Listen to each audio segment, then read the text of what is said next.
I'm not sleeping on the couch, Lena. The words hung between them like a challenge, rain hammering the windows of her quiet home. Ryan Carter, single father, reliable coworker, the man who always played it safe, had just drawn a line he'd never crossed before.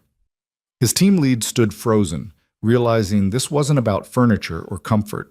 It was about refusing to be invisible in his own life anymore. What happens when one storm-soaked night forces two people to choose between safety and truth? Stay until the end to find out. And drop a comment with your city. I want to see how far this story travels. The conference room smelled like stale coffee and the particular desperation of developers 3 weeks behind schedule. Ryan Carter sat in his usual spot, third chair from the window, close enough to see the Portland skyline, but far enough back that he didn't have to lead the conversation. That was Lena's job. Lena Brooks stood at the whiteboard, marker in hand, breaking down the sprint backlog with the kind of calm authority that made grown engineers stop arguing and start listening. She wore her usual work uniform, dark blazer, practical flats, hair pulled back in a way that said she had more important things to worry about than appearance. But Ryan had long ago noticed the small details others missed, how she tapped the marker against her palm when she was thinking, how her voice dropped half an octave when she was about to deliver bad news, how she always made eye contact with the quietest person in the room first. "Carter, you still with us?" Ryan blinked, realizing everyone was looking at him. "Sorry. Yeah, the authentication module. I can have it done by Thursday." Lena's expression didn't change, but something flickered in her eyes. Concern, maybe. Or just the exhaustion they all felt 6 months into a project that should have launched in 3. "Thursday works," she said, then turned back to the board. "Okay, people, we're in the red zone, but we've been here before. Let's just get through this week." The meeting dissolved into the usual chaos of people packing laptops and comparing schedules. Ryan was halfway to the door when Lena caught his elbow. "You good?" she asked quietly. "Fine. Just tired." "You're always tired." She said it without judgment, which somehow made it worse. "When's the last time you took a full weekend off?" Ryan thought about his weekends. Grocery shopping with Emma, playground time, laundry, meal prep, homework help, the endless machinery of single parenthood. Define off. Lena smiled, but it was the sad kind. "That's what I thought. Listen, if you need to..." "I don't need special treatment, Lena." "I wasn't offering special treatment. I was offering basic human decency."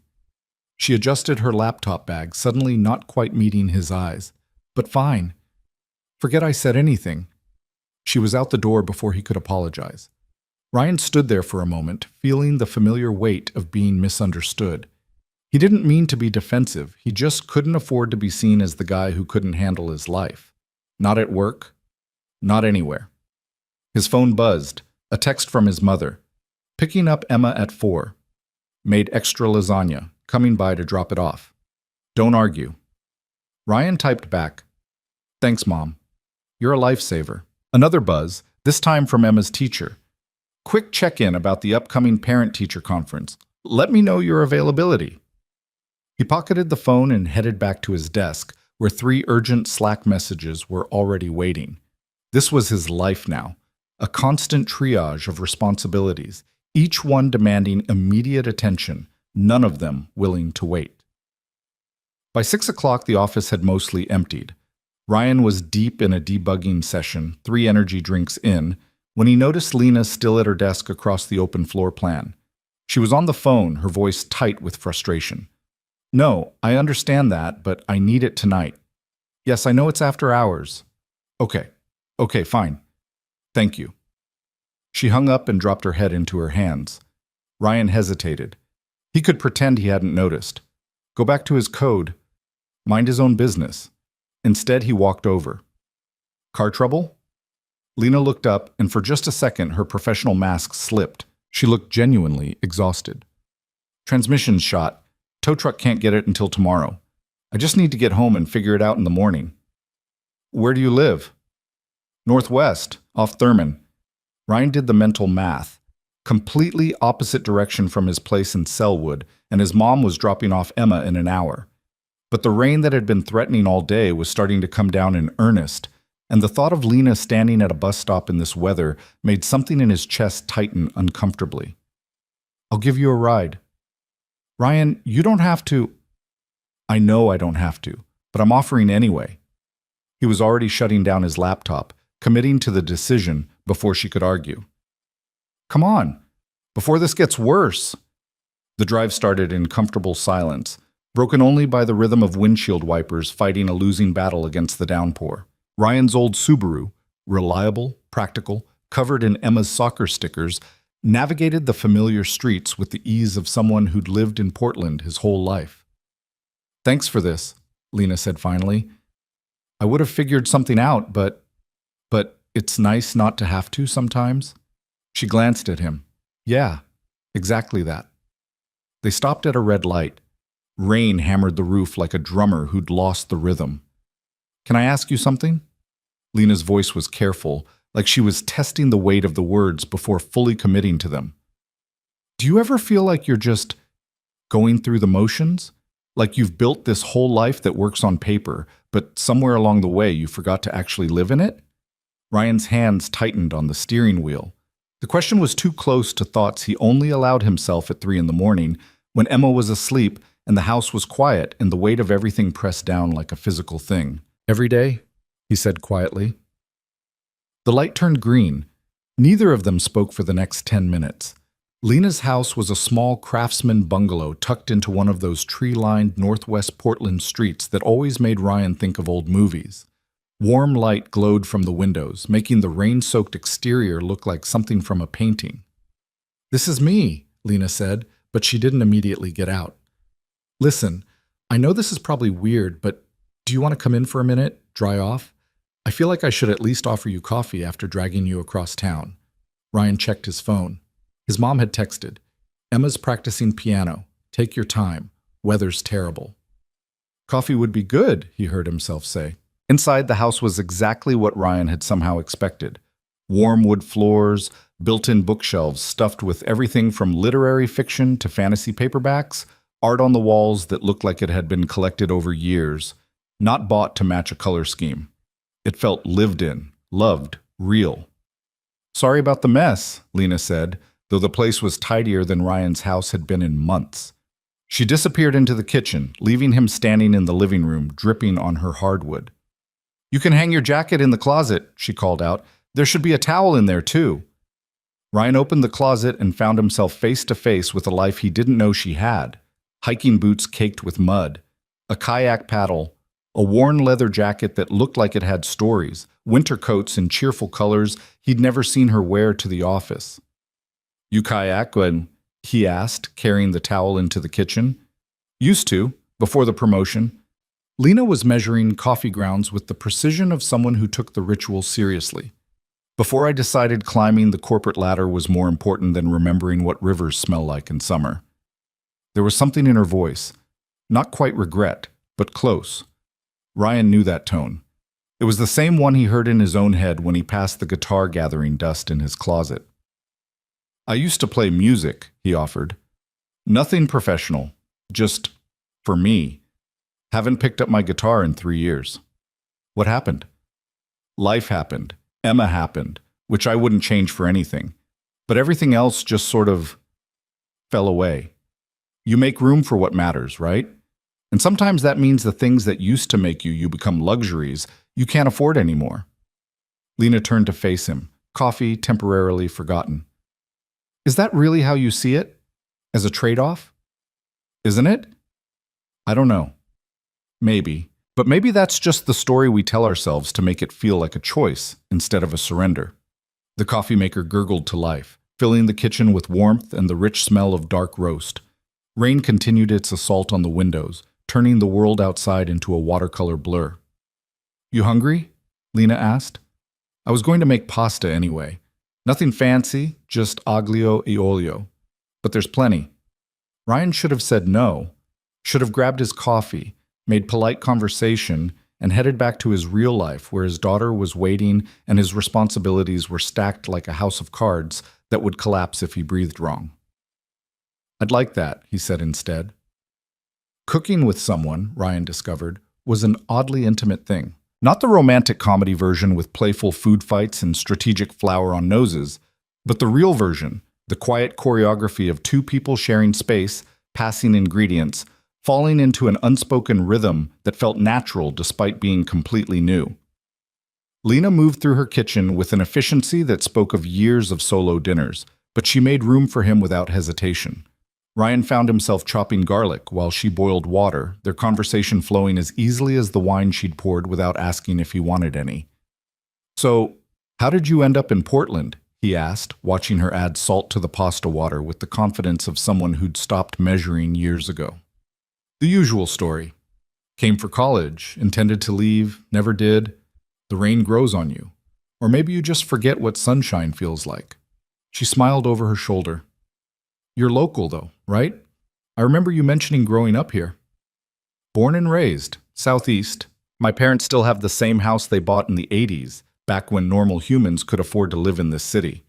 Ryan scraped the minced garlic into the pan where olive oil was already shimmering.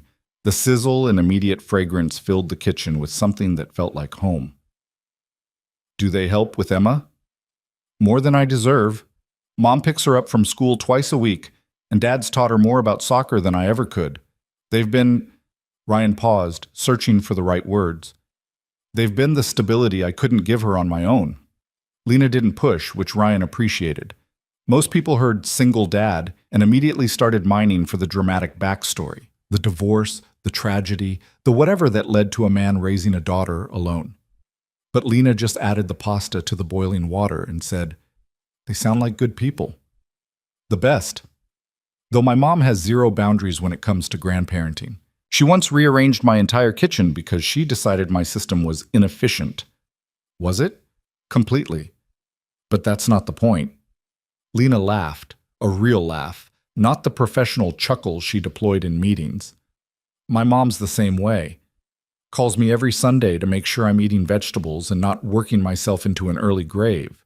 Like she has any room to talk. Woman worked 3 jobs to put me through school and still found time to volunteer at my school library." "Immigrant parents?" "First generation. They came over from Taiwan in the 80s with barely anything, built a whole life from scratch."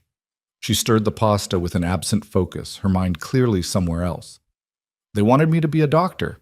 I think they're still processing the fact that I write code instead of prescriptions."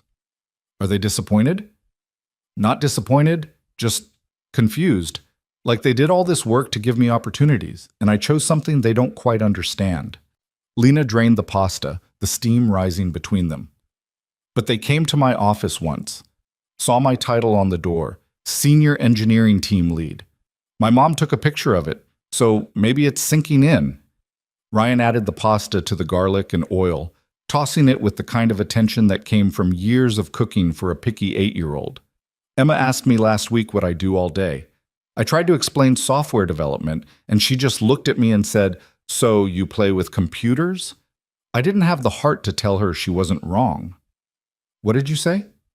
"I told her I solve puzzles for a living, which is also true, just makes it sound more exciting than it is." "I don't know." Lena grabbed plates from the cabinet. "I think there's something beautiful about what we do. We build things from nothing, just thoughts and logic and caffeine turned into systems that actually work, that actually matter. When's the last time you felt that way about our current project?" She winced. "Ouch, fair point." They ate at her small kitchen table, rain creating a percussion section against the windows. The pasta simple but perfect in the way that home-cooked food always is when you're sharing it with someone who gets it.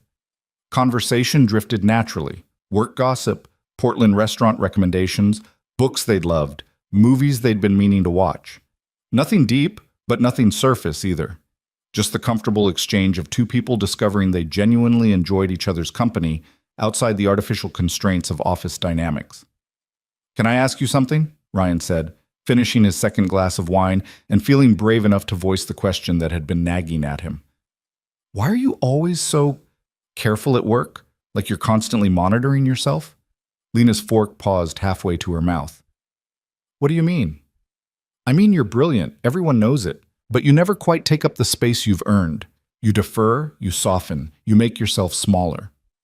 He wasn't sure if it was the wine or the intimacy of the evening making him bold, but he pushed forward. Why? She set down her fork, her expression unreadable. For a long moment, she just looked at him, and Ryan wondered if he'd massively overstepped. Because I'm a woman in tech, she said finally. And because I'm Asian, and because I'm younger than most of the senior engineers, and because every time I've been direct or assertive or taken up space, I've been called aggressive or bossy or too ambitious. So I learned to make myself palatable, to lead without seeming like I'm leading, to be excellent without making anyone uncomfortable with that excellence. The words landed like stones between them. That's exhausting, Ryan said quietly. Every single day. Lena picked up her wine glass, swirled it absently. But that's the game. And I've gotten good at playing it, good enough that they gave me the promotion, the team, the projects that matter. So maybe it's worth it. Is it? I don't know anymore. She met his eyes across the table, and something in her gaze made Ryan's breath catch. Tonight's the first time in months I've felt like I can just be. No performance, no careful calibration. Just me. The rain had intensified, if that was possible. It sounded like the sky was attempting to wash the entire city into the Willamette River. Ryan checked his phone. His mom had texted 20 minutes ago. Emma's in bed. Don't rush. Drive safe in this weather. I should probably head out, he said, not moving. Let you get some rest. You should probably wait until this lets up, Lena countered. Driving in this is borderline suicidal. The news said flash flooding in low-lying areas. They both knew this was a choice point, one of those moments that would define everything that came after. I can crash on your couch, Ryan offered, if that's okay. The couch is uncomfortable as hell, decorative, not functional. Lena stood, started clearing plates. I have a guest room, actual bed, clean sheets. You're welcome to it. Something in the way she said it, casual but not quite, told Ryan they were negotiating more than sleeping arrangements. Lena. She turned, plate still in hand. I'm not looking for complicated, he said carefully. My life is already complicated enough. Emma comes first. Always. And I won't do anything that compromises her stability or my ability to be the parent she needs. I understand. But, Ryan continued, surprised by his own courage, I also don't want to pretend that tonight was just two coworkers sharing a meal, because it wasn't. Not for me. Lena set the plates down on the counter, her back still to him. What was it for you? The most real conversation I've had in years. The first time in longer than I can remember that I felt like someone saw me. Not Ryan the employee, or Ryan the dad, or Ryan the guy who's got his shit together. Just me. She turned around, leaning against the counter, her expression unreadable in the soft kitchen light. What happens tomorrow? At work? I don't know. That's not an answer. It's the only honest one I have. The silence stretched between them, filled with the sound of rain and all the things they weren't saying. The guest room's down the hall, Lena said finally. Second door on the right. There's a bathroom attached, towels in the closet. Help yourself to whatever you need. Ryan nodded, accepting the deflection for what it was. A pause, not a rejection. Thank you for dinner, for all of this. Thank you for the ride, for the conversation. She smiled, small and genuine. For being honest. He found the guest room exactly where she'd said, a small space painted in soft gray, with a comfortable-looking bed and minimal decoration. Functional. Safe. Separate. Ryan sat on the edge of the bed, phone in hand, staring at the screen without really seeing it. He could hear Lena moving around the house, water running, doors closing, the soft sounds of someone preparing for sleep. He thought about Emma, asleep in her own bed across the city. Thought about the routine they'd built, the careful structure that kept both their lives stable and predictable. Thought about what it would mean to disrupt that. But he also thought about Lena's laugh, the way she'd looked at him across the kitchen table, the feeling of being genuinely seen for the first time in forever. His phone buzzed, a text from a number he didn't immediately recognize, then realized was Lena. Can't sleep. You awake? Ryan typed back. Yeah. Rain's loud. 3 dots appeared, disappeared, appeared again. Finally, come talk to me? He found her in the living room, curled up on that uncomfortable decorative couch, wrapped in a blanket that looked hand-knit. The room was lit only by a single lamp, creating shadows that made the space feel smaller, more intimate. "Hi," she said softly. "Hi." Ryan sat in the armchair across from her, maintaining distance even though everything in him wanted to close it. "Couldn't sleep either? I keep thinking about what you said, about tonight being real." Lena pulled the blanket tighter around herself. "I don't do real, not anymore. I do professional, I do competent, I do carefully curated. But real? Real is terrifying." "Why?" "Because real means vulnerability, and vulnerability means people can hurt you, disappoint you, leave." She said it matter-of-factly, like she was describing a technical process rather than her own emotional architecture. "I learned a long time ago that the safest way to live is to need nothing from anyone, to be completely self-sufficient, no dependencies, no weak points." Ryan thought about his own walls, built brick by brick after Emma's mother had walked out. The way he'd learned to smile through exhaustion, to project competence, to never let anyone see him struggle because struggling meant failing, and failing meant letting his daughter down. "That's lonely," he said. "Extremely." Lena's voice cracked just slightly, "but at least it's predictable." "Is that what you want? Predictable?" "I want to not feel like I'm constantly bracing for impact. I want to wake up without that split second of panic where I remember everything I'm responsible for. I want—" She trailed off, shaking her head. "This is stupid. I'm dumping all of this on you like you're my therapist." "I asked," Ryan reminded her. "And for what it's worth, I get it. The bracing for impact part. I've been doing that for 3 years. Every morning, the same inventory. Emma's okay, the bills are paid, work is handled, we're surviving. And somewhere along the way, I stopped asking if we were actually living." "Are you? Living?" Ryan considered the question honestly. "I'm trying, but I've forgotten how. Or maybe I never really knew in the first place."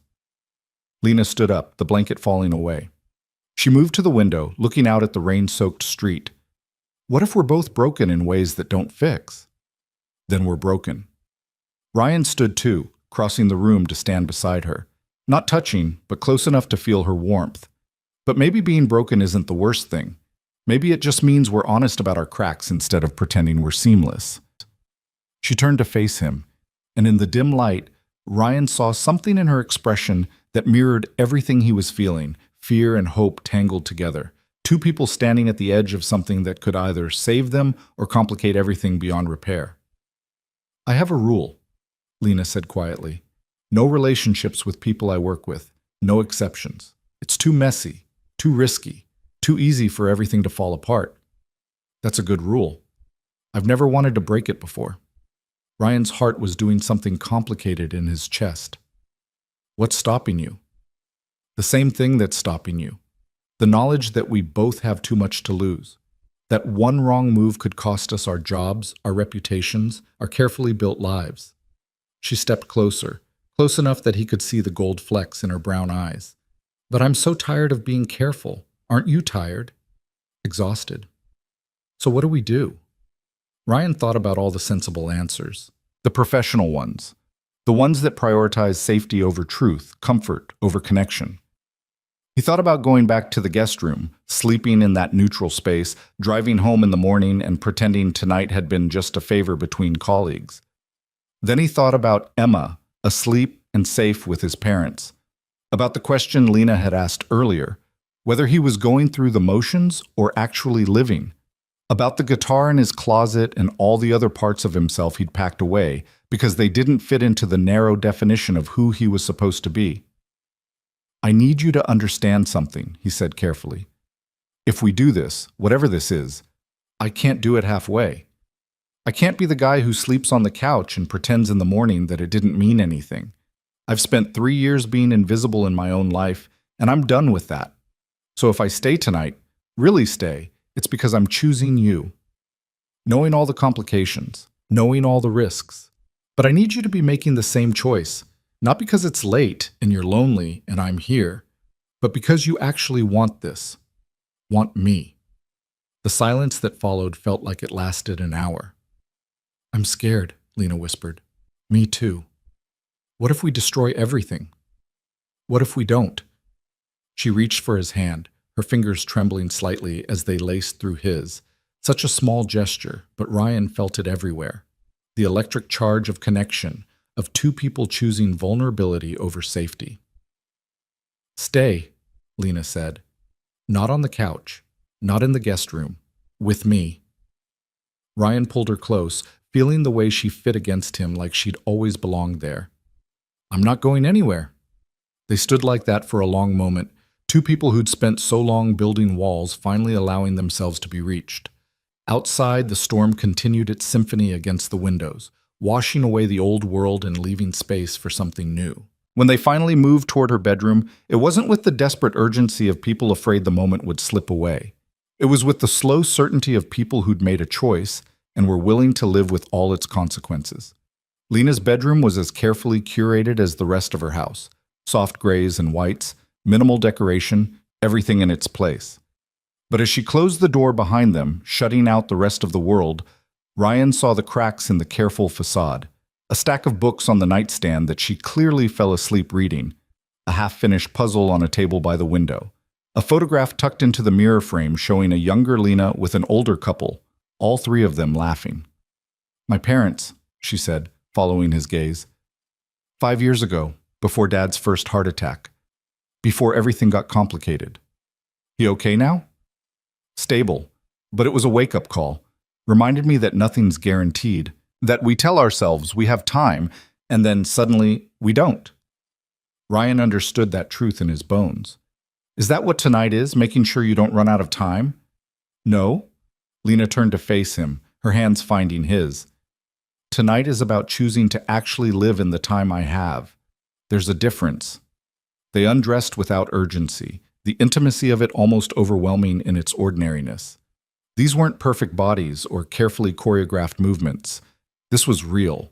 The slight belly Ryan had developed from too many quick dinners and not enough sleep, the scar on Lena's shoulder from a hiking accident, the comfortable awkwardness of two people learning each other's geography.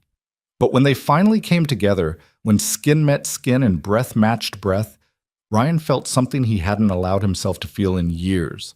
Fully present, fully seen, fully alive. Afterward, they lay tangled together in her sheets, the rain a constant percussion outside, their breathing slowly sinking as the adrenaline of choice faded into the quieter reality of consequence. What happens tomorrow? Lena asked, her head resting on his chest, her fingers tracing absent patterns on his skin. I don't know, Ryan admitted, but I meant what I said. I'm not going to pretend this didn't happen. I'm not going to treat you like a mistake I need to hide from. Even if it costs us? Even then. She was quiet for a long time. I've never let anyone this close. Not really. I've had relationships, but always with exit strategies, always with escape routes planned. This feels different. Because we work together? Because I don't want an exit strategy. She lifted her head to look at him. That's terrifying. Ryan brushed a strand of hair from her face. Welcome to my world. I've been terrified for 3 years straight. You get used to it. Do you? Not even a little bit. They both laughed, the sound soft and intimate in the darkness. I should probably text my mom, Ryan said. Let her know I'm okay, that I'll pick up Emma in the morning. Tell her the roads were too bad to drive. Not technically a lie. No, but not exactly the whole truth either. Lena propped herself up on one elbow. Are you going to tell her about this? Eventually, she'll figure it out anyway. Mom has a sixth sense for when I'm hiding something. Ryan found his phone on the nightstand, typed out a quick message. Roads are terrible, crashing at a friend's. We'll get Emma by 9. Love you. The response came almost immediately. Stay safe, Emma's fine. We made pancakes for breakfast tomorrow. She wants you to know they're much better than your pancakes. Ryan showed Lena the message. She smiled. Sounds like you've got competition. Story of my life. Being shown up by my own kid. Tell me about her, Lena said, settling back against him. Really tell me. Not just the work-appropriate dad stories, but the real stuff. So Ryan did. He told her about Emma's obsession with dinosaurs that had lasted 2 years before switching abruptly to astronomy. about the way she narrated her entire life like she was the protagonist in a novel she was writing, about the night terrors she'd had after her mother left, and how Ryan had started sleeping on her floor until she felt safe enough to sleep through the night again, about her laugh that sounded exactly like his mother's, and her stubbornness that was all his. "She sounds amazing," Lena said when he finished. "She's everything. Which is why I need you to understand, this thing between us, whatever it becomes, Emma comes first, always, no exceptions. If it ever becomes a choice between you and her stability, I choose her, every time." "I wouldn't respect you if you didn't," Lena said simply. "And honestly, the fact that you're that clear about it makes me trust you more, not less. You know who you are, what you stand for. That's rare. You make me sound more put together than I am. You're a single dad who shows up every day, does excellent work, and loves his kid enough to put her first even when it's hard. That's pretty put together in my book." Ryan pulled her closer. "You're giving me too much credit. Maybe you're not giving yourself enough." They drifted in and out of conversation, in and out of sleep, the storm outside gradually softening from an assault to a steady rhythm. At some point, Ryan's phone buzzed with an alarm he didn't remember setting, and he realized with a start that dawn was beginning to gray the edges of the windows. "I should get going," he murmured, even though leaving was the last thing he wanted to do. Lena's arms tightened around him. 5 more minutes. "If we do 5 more minutes, it'll turn into an hour. And then I'll be late, and Mom will definitely know something's up." "Would that be so terrible, her knowing?" Ryan thought about it. "No, but I'd rather tell her on my own terms, not have her figure it out because I can't stop smiling like an idiot." "You're smiling like an idiot?" "Have been since about 10 o'clock last night." Lena kissed him, soft and sweet. "Good. Me too." They got up slowly, reluctantly. Ryan borrowed her shower, found his clothes from last night, somehow both exactly where he'd left them, and also feeling like artifacts from a different life. When he emerged from the bathroom, dressed but still damp around the edges, he found Lena in the kitchen making coffee. "Breakfast?" she offered. "I should really get going." "It's just coffee and toast, 5 minutes. I promise." They both knew it wasn't really about the food. It was about not wanting to break the spell, not wanting to return to a world where they had to pretend to be professional colleagues instead of two people who'd chosen each other in the dark. "Okay," Ryan said. 5 minutes. They sat at her kitchen table, the same one where they'd shared pasta and wine just hours ago, drinking coffee and eating toast with an ease that felt both natural and brand new. "So," Lena said, not quite meeting his eyes. "What's the plan? For work?" "Honest answer? I don't have one yet. I think we need to talk about it. Really talk. Figure out what this is and what we want it to be before we make any decisions about disclosure or recusal or any of that." "When?" "Tonight? I can get a sitter for Emma. We could have dinner, somewhere neutral. Actually discuss this like adults instead of just falling into it." Lena smiled. "Look at you, being all responsible and mature. One of us has to be." "Well, what if I don't want to be mature about this? What if I want to keep pretending the rest of the world doesn't exist?" Ryan reached across the table, took her hand. "Then we do that tonight. But tomorrow, we figure out the real stuff. Deal?" "Deal." He left a few minutes later, the morning air rain-washed and clean, the city looking newly made in the early light. His car started on the first try, and Ryan took that as a good omen, even though he didn't really believe in omens.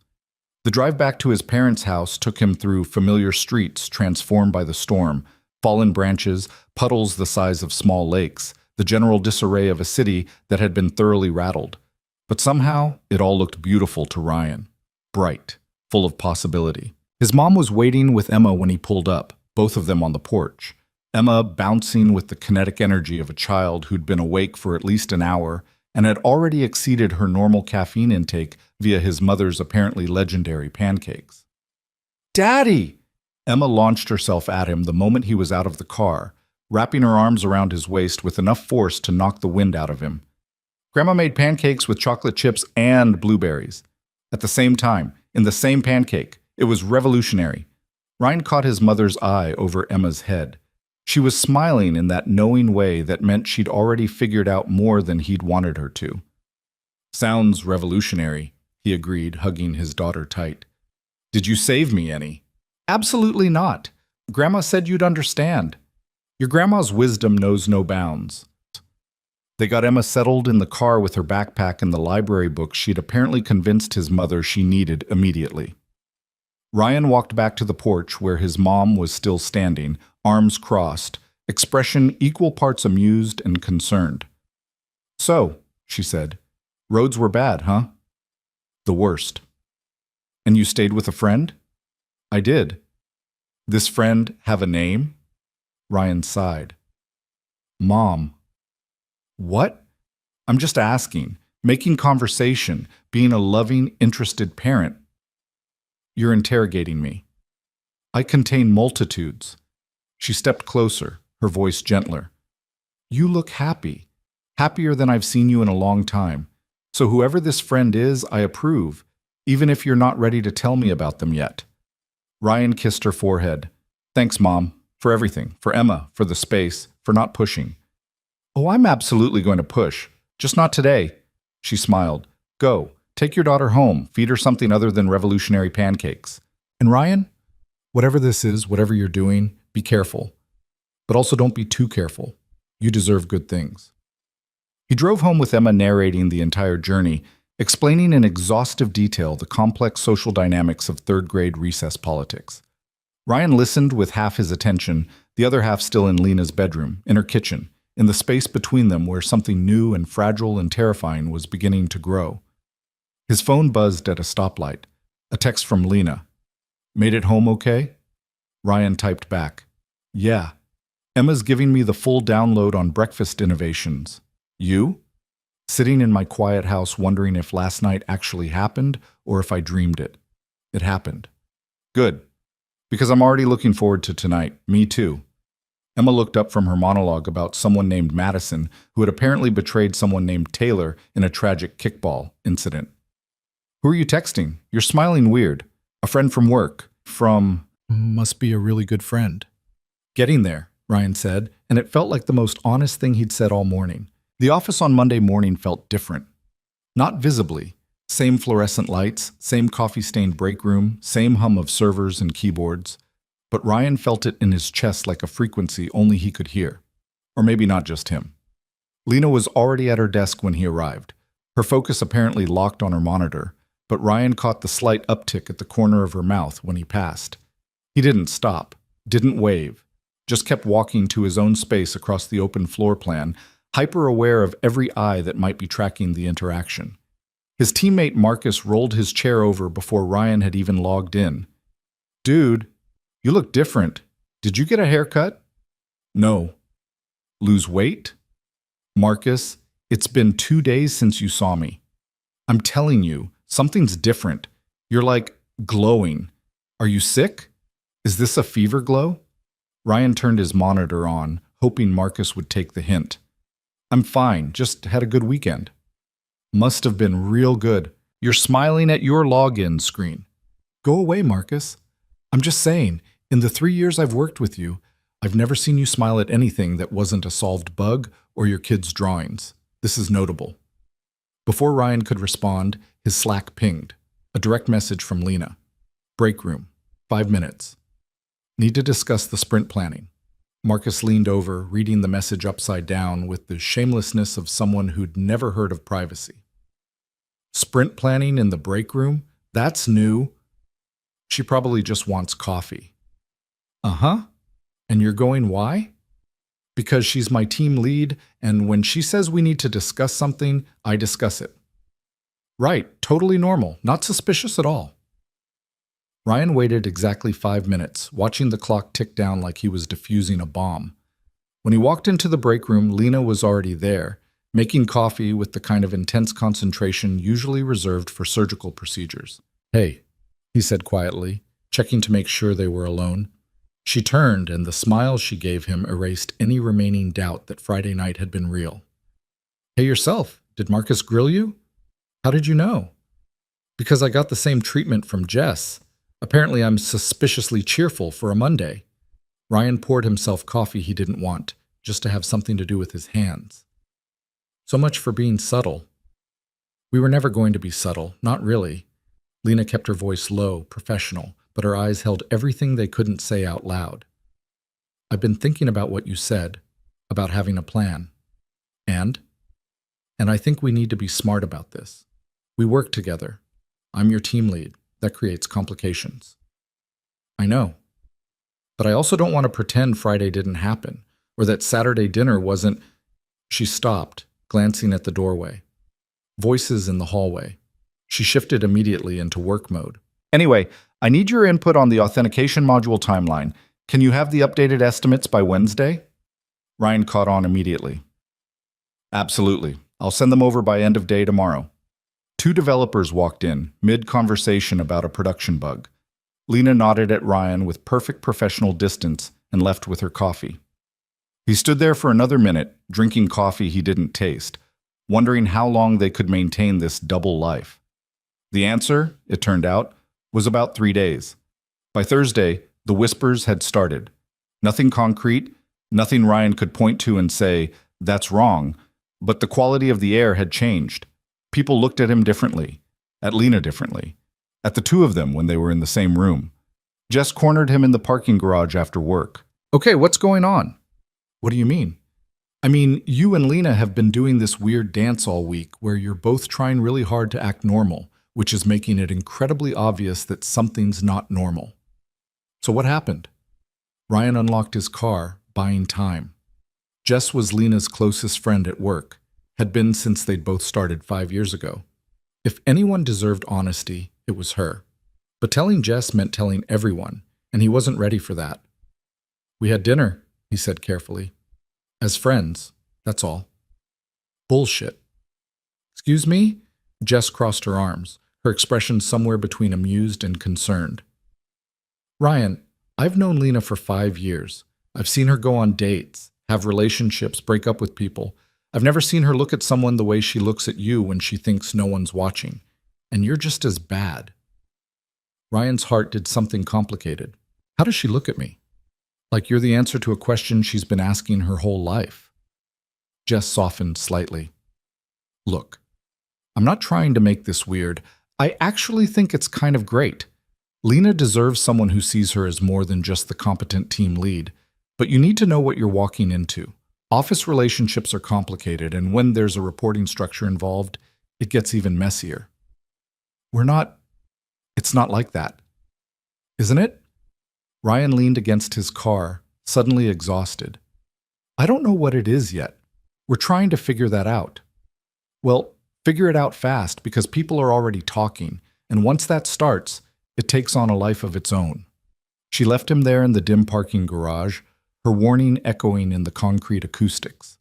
That night, Ryan met Lena at a small Vietnamese restaurant in Southeast, far enough from the office that they were unlikely to run into colleagues.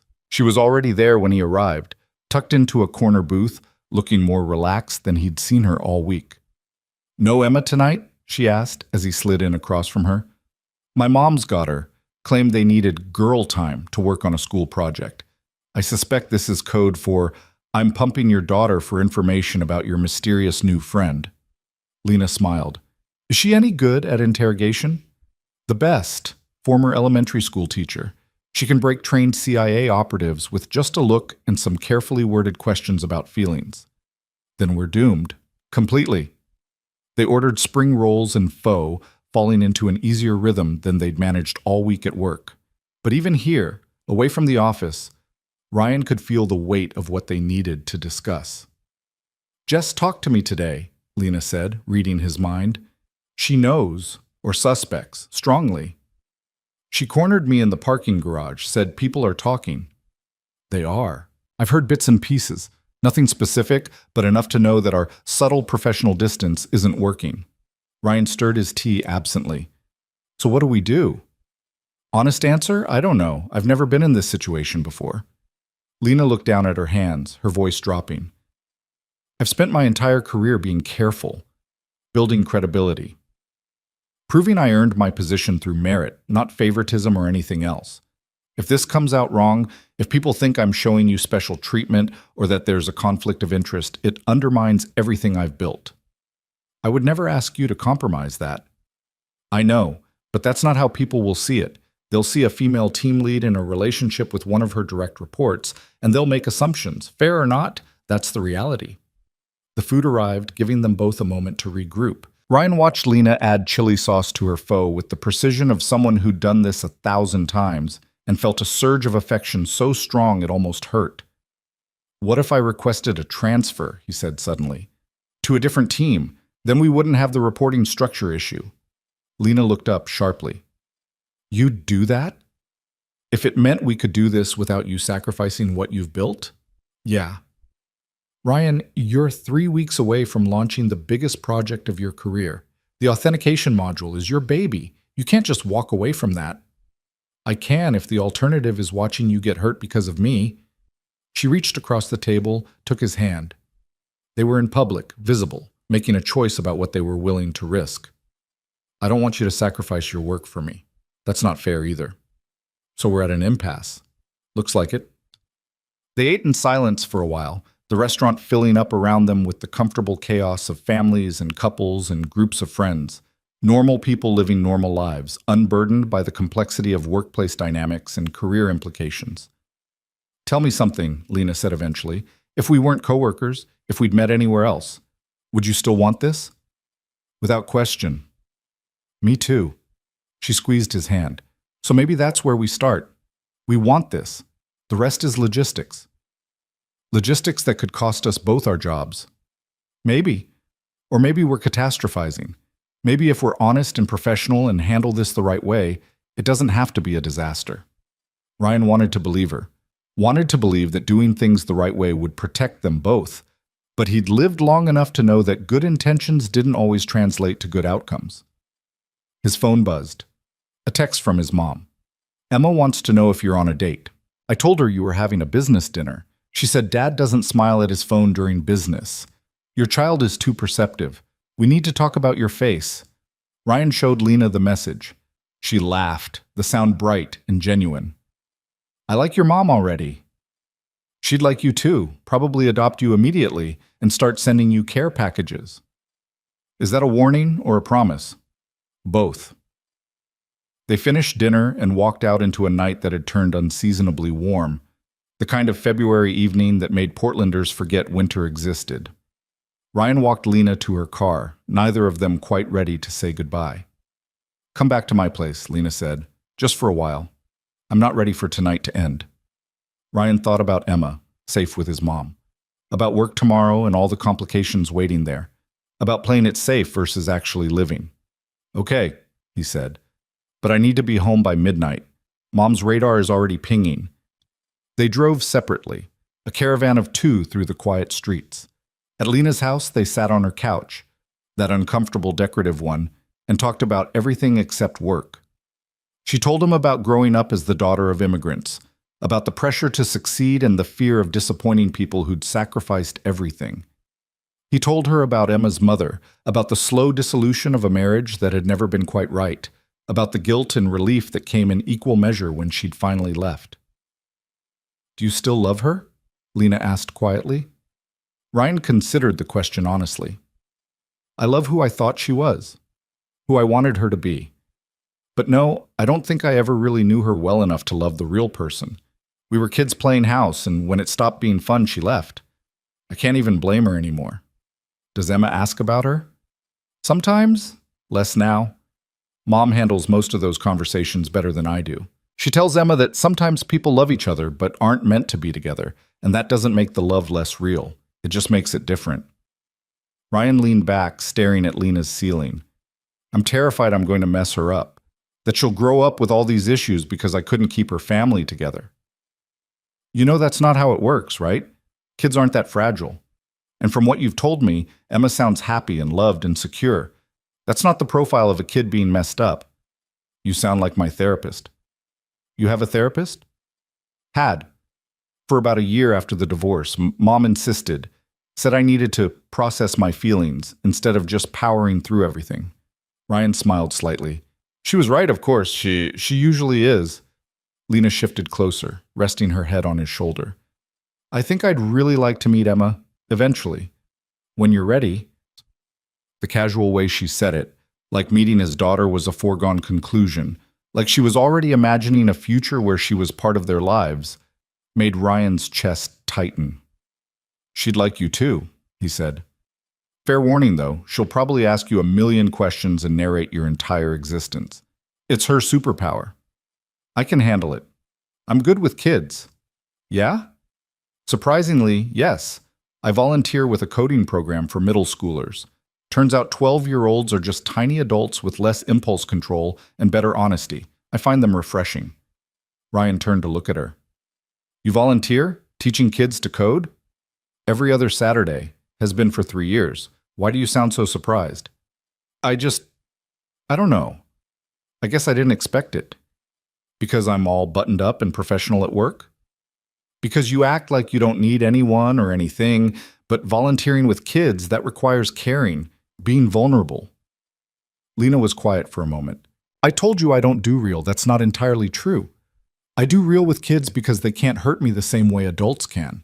They're honest about what they need, and they don't expect me to be anything other than helpful. It's safe." "And this?" Ryan gestured between them. "Is this safe?" "Not even a little bit, but I'm doing it anyway. Terrified out of my mind, but doing it." He kissed her then, soft and slow, a kiss that tasted like promise and fear in equal measure. When they finally broke apart, Lena was smiling.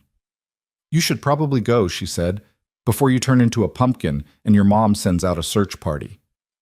"Probably." Neither of them moved. "Ryan?" "Yeah?" "I know this is complicated. I know we're figuring it out as we go. But I want you to know I'm in this, really in this. Not halfway, not until it gets hard. All the way." Ryan pulled her close, breathing in the scent of her shampoo, memorizing the way she fit against him. "Me too." He left at 11:30, driving home through empty streets with Lena's words echoing in his head. All the way. It felt like a vow and a challenge and a hope all tangled together. His mom was waiting on his porch when he pulled up, wrapped in a blanket despite the warm night. "Emergency?" Ryan asked, immediately alert. "No emergency. Emma's fine, fast asleep. I just wanted to talk to my son without a very perceptive 8-year-old listening to every word." Ryan sat down beside her on the porch swing his dad had installed when Emma was born. "You could have just called." "And missed the chance to see your face?" "Absolutely not." His mom studied him with the kind of attention that had caught every lie and omission of his childhood. "You're in love." "Mom." "Don't mom me. I've known you for 35 years. I can read you better than you can read yourself." "So who is she?" Ryan sighed. There was no point lying. His mother had probably already figured out Lena's social security number and favorite color through sheer force of maternal intuition. "Her name's Lena. She's my team lead at work. And before you say anything, I know it's complicated." "Complicated is marrying someone you barely know and trying to make it work for 8 years. Complicated is raising a child alone while building a career. This is just logistics." His mom patted his knee. "Tell me about her." So Ryan did. He told her about the rainy night and the dinner and the conversation that had felt like coming home, about Lena's laugh and her fears and the way she saw him as more than just his responsibilities, about the impossibility of it all and the certainty that he wanted to try anyway. When he finished, his mom was smiling. "You know what I hear in all of that? Joy. When's the last time you talked about something in your life with actual joy?" "I talk about Emma with joy." "You talk about Emma with love and pride and exhaustion. Those are different things. But this Lena, when you talk about her, you light up. That matters, Ryan. That's worth protecting. Even if it costs me professionally? Even then, because what's the alternative? Spending the rest of your life being safe and careful and half alive? You've been doing that for 3 years, baby. It's time to actually live again." Ryan leaned into his mother's shoulder the way he had as a child, letting himself be comforted. "What if I mess it up? What if I hurt her? Or Emma gets attached and it falls apart? Or what if it works? What if you're happy? What if Emma gets to see her father in a healthy, loving relationship instead of martyring himself for her sake?" His mom stroked his hair. "You're allowed to want things, Ryan. You're allowed to take risks. You're allowed to choose yourself sometimes." "How did you get so wise?" 62 years of making mistakes and learning from them, plus Plus, I read a lot of self-help books. Very inspiring stuff. They sat there on the porch swing until well past midnight, rocking gently, watching the street. Eventually, his mom stood up with the kind of groan that came from sitting too long. I should get home. Your father thinks I'm at book club. If I stay out much later, he'll start to worry. You lied to Dad to stake out my porch?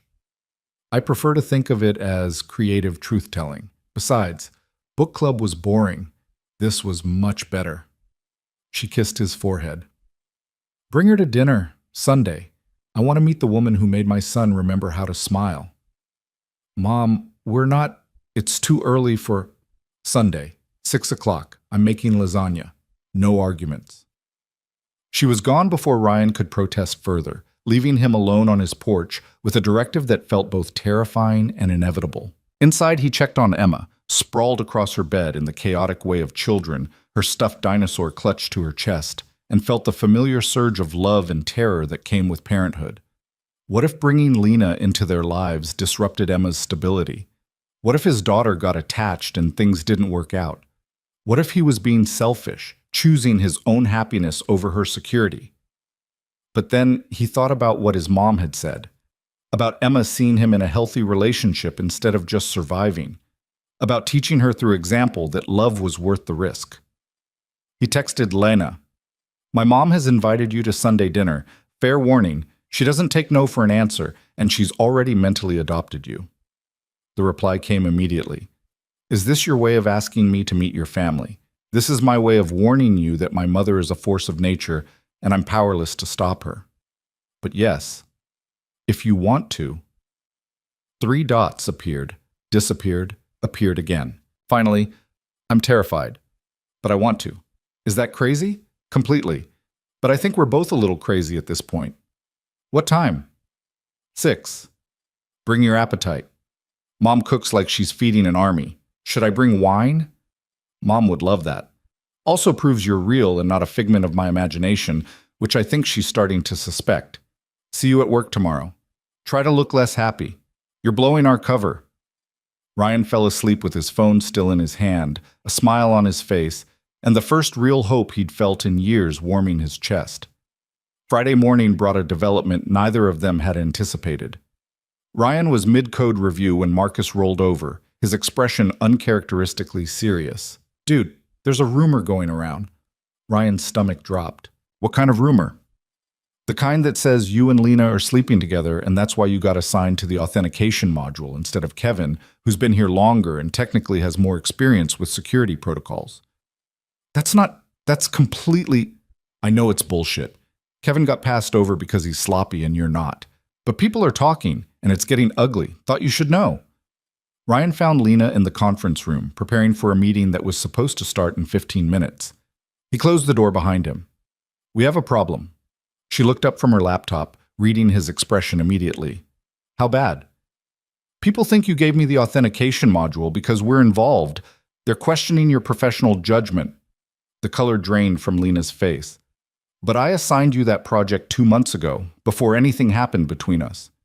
"I know that, you know that. But timelines don't matter when people want a narrative." Lena sat down heavily, her hands shaking slightly. "This is exactly what I was afraid of. This is how it starts. First they question one decision, then they go back and re-examine everything. Every assignment, every promotion, every choice I've made." "What do we do?" "I don't know." She looked at him, and Ryan saw fear in her eyes for the first time since they'd met. Maybe we should stop this before it destroys both our careers." "Is that what you want?" "No, but I don't know if what I want matters when the cost is this high." Ryan crossed to where she sat, knelt down so they were eye level. "Listen to me. I was assigned that module because I'm the best person for the job. That's documented. That's provable. And if people want to make it about something else, that's on them, not us. But if we keep this going, it validates their suspicions. And if we stop it, we let them win. We let fear make our decisions instead of making them ourselves." Lena touched his face, her expression torn. "I don't want to lose you, but I also don't want to lose everything I've built." "Then we don't choose. We figure out a way to have both." "How?" "We go to HR. Today. We disclose the relationship, request guidance on managing the conflict of interest. We do everything by the book, so transparently that no one can accuse us of hiding anything. That could backfire. They might separate us, force one of us to transfer.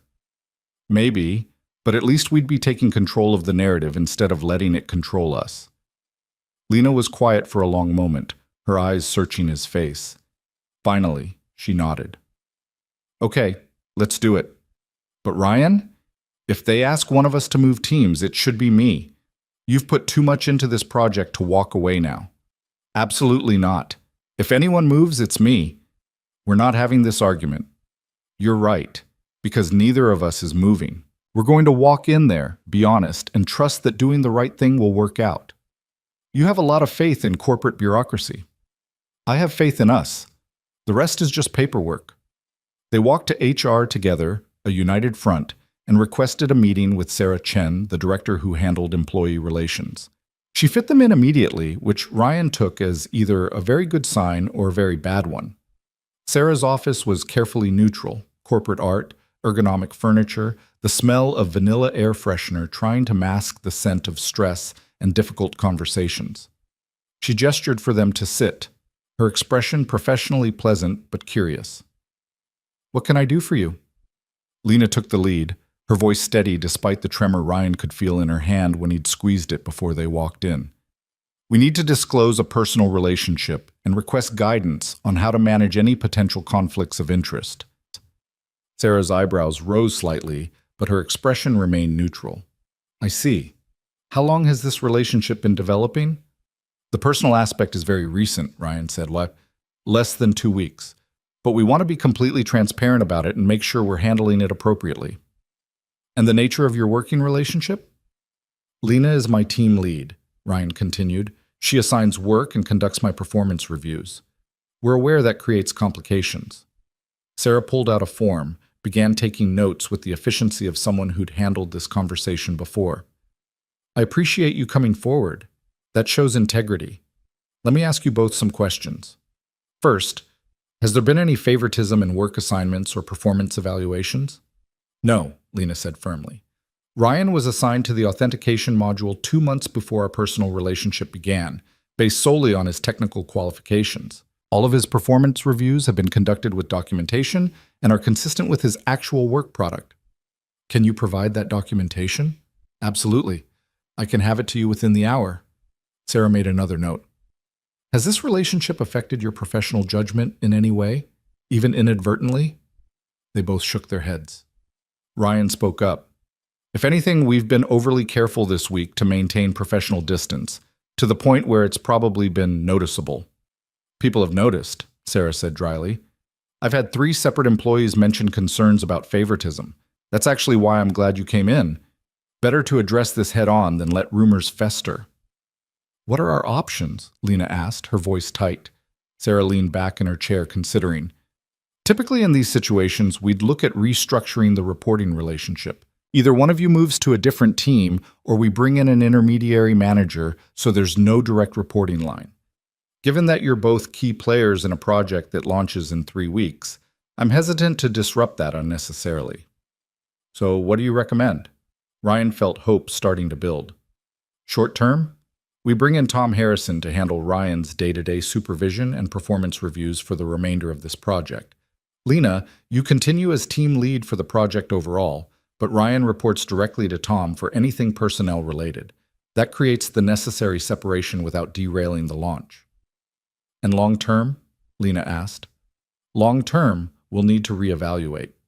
See if the relationship is serious enough to warrant a permanent team change, or if it was a temporary thing that resolved itself naturally." Sarah's expression softened slightly.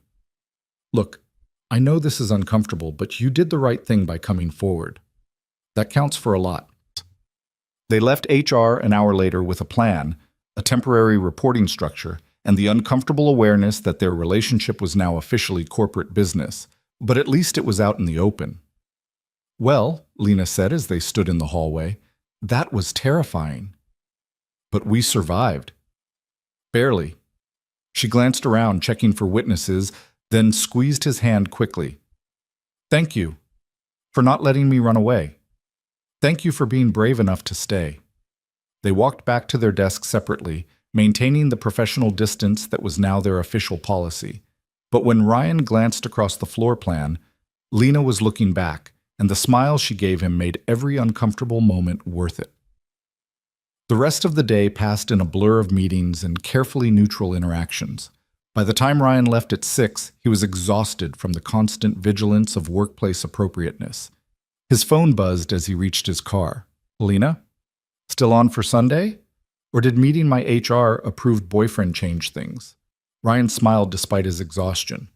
Still on. Mom's already planned the menu. There's no backing out now. Should I be nervous? Terrified. But in a good way. Mostly. That's not reassuring. Mom likes everyone. You'll be fine. It's Emma you should worry about. She's the real judge. Now I'm definitely terrified. Good. Keeps you sharp. See you tomorrow? My place. 7 p.m. I'll cook something that isn't pasta. You don't have to impress me. I'm already impressed. Maybe I want to anyway. Ryan drove home with a lightness in his chest that felt foreign and familiar all at once, like remembering a song he'd forgotten he knew. When he pulled into his driveway, Emma was already on the porch, waiting with the kind of manic energy that meant she had news. Daddy, guess what? Madison apologized to Taylor and now they're best friends again, and I got picked first for kickball and misses. Chen said my book report was exceptionally insightful, which I think means really good. And Grandma said you're bringing someone to dinner on Sunday, and I'm supposed to be on my best behavior, but I don't know what that means because I'm always on my best behavior. And Ryan scooped her up, spinning until she shrieked with laughter. Breathe, kiddo. One thing at a time. But there are so many things. I know. How about we start with dinner? Then you can tell me all about Madison and Taylor's diplomatic breakthrough. Okay. But Daddy? Yeah? Are you happy? You seem happy, like smiley happy. Not just Emma did something cute happy, like real happy. Ryan set her down, crouching to her level. Yeah, sweetheart, I'm really happy. Because of the person coming to dinner? Partly, but also because I have you and Grandma and Grandpa and a good job and a nice house. I'm just remembering to notice all the good stuff instead of just worrying all the time. Emma considered this with the seriousness of a philosopher. That's good. Worrying is boring. Being happy is better. You're very wise for 8. Almost 9. My birthday's in 3 months, just so you remember. I want a telescope. Noted. They went inside, and Ryan made grilled cheese while Emma narrated her day in exhaustive detail. Somewhere between the kickball victory and the exceptional insight of her book report, Ryan's phone buzzed with a text from Lena. Just a photo. Her in her kitchen, cooking something that involved far more ingredients than his grilled cheese, looking relaxed and beautiful and real. No words, just the image. But it said everything that mattered. Emma glanced at the phone. Is that her? The dinner person? Ryan showed her the photo. Yeah, that's Lena. She's pretty. Does she like dinosaurs? I don't know. You can ask her on Sunday. I'm going to ask her a lot of questions. Fair warning. I would expect nothing less. That night, after Emma was in bed and the house was quiet, Ryan sat on his back porch with a beer and let himself think about everything that had happened in less than 2 weeks. The storm, the dinner, the choice to stay, the conversations and complications, and the terrifying leap into something he couldn't control. His phone rang. Lena's name on the screen. Hey, he answered. Thought you'd be cooking. Finished. It's in the oven. I just wanted to hear your voice. Everything okay? More than okay. I've just been thinking about today, about HR and the rumors and all of it, and you know what I realized? What? I don't regret any of it. Not the complications, not the risk, not even the uncomfortable HR meeting, because it means we're real. We're not hiding or pretending or treating this like something shameful. We're actually doing it. Ryan felt his throat tighten. Yeah, we are. I'm scared, though, that we're moving too fast, that Sunday is too soon, that I'm going to meet your family and they'll see right through me. See through you to what? To the fact that I have no idea what I'm doing, that I'm terrified of messing this up, that I'm falling for you faster than I've ever fallen for anyone, and it's completely out of my control. Ryan closed his eyes, letting her words wash over him. You're not alone in that. I'm terrified too. But Lena, I'd rather be terrified with you than safe without you." She was quiet for a moment. When she spoke again, her voice was thick with emotion. "Come over, please. I know it's late and you have Emma, but I need to see you. I can't. Not tonight, but tomorrow. After work. I'll be there." "Promise?" "Promise." They stayed on the phone for another hour, talking about nothing and everything, until finally Lena yawned and Ryan heard the exhaustion in her voice. "Get some sleep," he said gently. "Big day tomorrow." "What's tomorrow?" "The day before Sunday. Last chance to back out before you meet my family and they adopt you." "I'm not backing out." "Good. Neither am I." Ryan hung up and sat in the dark, listening to the night sounds of his neighborhood, dogs barking, distant traffic, the hum of the city, never quite sleeping. He thought about the version of himself from 2 weeks ago, going through the motions, carefully controlled, half alive. That Ryan felt like a stranger now. This Ryan, the one falling in love, taking risks, choosing himself, felt terrifying and true in equal measure. He went inside, checked on Emma one more time, and fell asleep with his phone on his nightstand and hope in his chest for the first time in 3 years. Saturday morning arrived with the kind of crystalline clarity that made Portland look like a postcard, all blue sky and green trees and the promise of spring just around the corner. Ryan woke early, Emma already bouncing on his bed with the unstoppable energy of a child who'd been awake for approximately 12 seconds. "Daddy, we need to clean the house." Ryan squinted at her through sleep-blurred eyes. "Why?" "Because Lena's coming to dinner tomorrow and Grandma says first impressions matter and our house looks like a tornado hit it." "Grandma said that?" "She called this morning, very early. I think she forgot people sleep sometimes." Ryan groaned, reaching for his phone.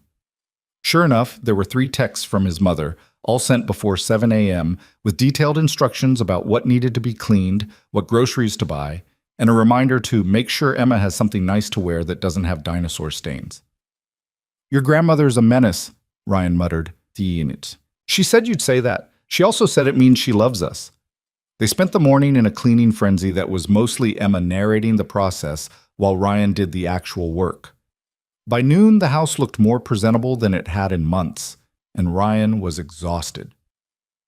"Can we get lunch, Ish?" Emma asked, flopping dramatically on the newly vacuumed couch. "I'm starving. Cleaning is hard work." "You alphabetized your stuffed animals. I wouldn't exactly call that hard work." "It's emotionally taxing. They have feelings, Dad." Ryan couldn't argue with that logic. They drove to their favorite taco truck, the one that parked near the elementary school on weekends, and ate outside at the picnic tables while Emma told him in excruciating detail about the complex social dynamics of her 3rd grade class. "So anyway," Emma said around a mouthful of carnitas, "Taylor's mom and Madison's mom are best friends, which makes their fight extra complicated because they have to see each other at soccer practice and pretend everything's fine when really Madison stole Taylor's gel pens and won't give them back." That does sound complicated. "It's a whole thing, very dramatic." Emma took another bite, then looked at Ryan with that particular expression that meant she was about to ask a question he wasn't prepared for. "Is Lena your girlfriend?" Ryan had been expecting this, but expecting it didn't make it easier. "Would that be okay with you if she was?" "I don't know. Maybe. I need more information first." "What kind of information?" "Like, is she nice? Does she laugh at your dad jokes even though they're terrible? Will she try to replace Mom?" The last question came out quieter, more vulnerable. Ryan set down his taco, giving Emma his full attention. "Hey, look at me. Nobody will ever replace your mom. Ever. Your mom is your mom, even if she's not here right now. That doesn't change. But what if Lena wants to be like a mom? Then we'd talk about it, all 3 of us. But Emma, you get to decide what that looks like. If you just want her to be Dad's friend, that's okay. If you want her to be more, that's okay too. There's no rush, no pressure. We figure it out together." Emma considered this, her expression serious. "Does she make you happy?" "Yeah, sweetheart, she does." "Then I want to meet her, properly, not just at dinner with Grandma asking a million questions, just us, so I can decide if I like her." Ryan felt something loosen in his chest. "I think that can be arranged." They finished lunch and spent the afternoon at Powell's, Emma's favorite bookstore, getting lost in the labyrinth of rooms and emerging with a stack of books about space exploration that would probably sit half read on her nightstand.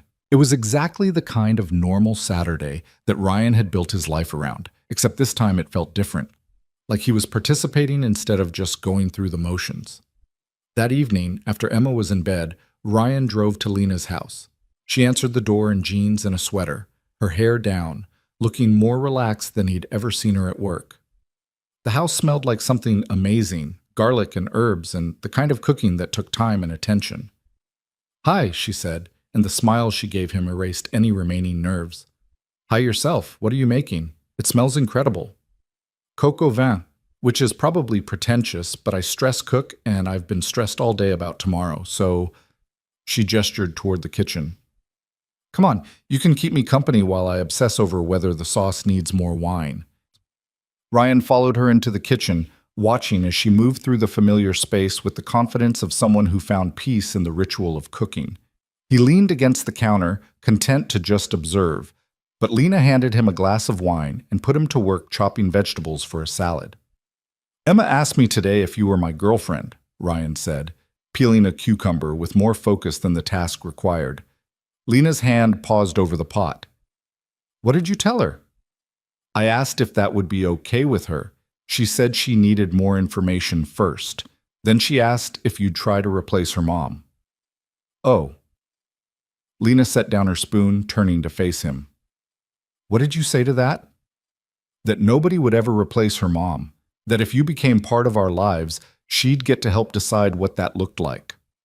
Ryan met Lena's eyes. "She wants to meet you. Just the three of us. Before the big family dinner tomorrow. Are you ready for that? For me to meet Emma?" "I think so, if you are." Lena crossed to where he stood, took the cucumber and peeler from his hands, set them aside. "Ryan, I need you to understand something. I've never dated someone with a kid before. I don't know how to do this. What if I say the wrong thing? What if she hates me?" "She won't hate you. Emma's default setting is aggressively friendly to everyone. The real question is whether you're ready for approximately 8,000 questions about your life story and your opinions on everything from dinosaurs to dark matter." That actually sounds kind of amazing. "Wait until hour 3 of the interrogation. Then we'll see how you feel." Lena laughed, some of the tension leaving her shoulders. "Okay, yes, I want to meet her. I'm terrified, but I want to." They ate dinner at her small kitchen table, the coq au vin rich and perfect, the conversation flowing as easily as it had that first rainy night. But there was a new weight to it now, an awareness that they were building towards something real and permanent, something that would involve more than just the two of them. "Tell me about your family," Ryan said. "Beyond the basic facts, what are they really like?" Lena topped off their wine glasses, considering the question. "My parents are complicated. They love me fiercely, but they also have very specific ideas about what my life should look like. Marriage by 30, kids by 35, a nice house in the suburbs, Sunday dinners with the whole family. And you're not living that life. Not even close. I'm 33, single, well, not single anymore, no kids, and I live alone in a house that's too small for the family gatherings they envision. I think it worries them, like I'm somehow broken or incomplete." "Do you feel incomplete?" Lena was quiet for a long moment, swirling wine in her glass. "I used to think I was whole on my own, that needing someone else meant weakness. But lately I've been wondering if maybe I was just empty, going through the motions of a life without actually living it." Ryan reached across the table, took her hand. "I know that feeling. I've been empty for 3 years, just surviving, not living, until you. Until that rainy night when I asked you to stay and you refused to sleep on the couch. Best decision I ever made." "Second best," Lena corrected. "The best was agreeing to come to HR with me instead of running away when things got complicated." They moved to the living room after dinner, that uncomfortable decorative couch suddenly feeling like the most comfortable place in the world when Lena was curled up against him. Outside, the weather was starting to shift again, clouds rolling in, the air pressure changing in that way that promised rain. "Looks like another storm coming," Ryan observed. "Good. I like storms. They make everything feel more alive. That's a very Portland attitude. I've been here 15 years. The city's gotten into my blood. Lena shifted to look up at him. Would you ever want to leave? If you had the chance? Ryan thought about it honestly. I used to think I would. When Emma's mom left, I fantasized about starting over somewhere new. Fresh start, clean slate, no memories. But then I realized that Emma needs stability more than I need escape. And besides, this is home. My parents are here, my job, Emma's school, our whole life is here. What if your life could be anywhere? If Emma was on board, would you go?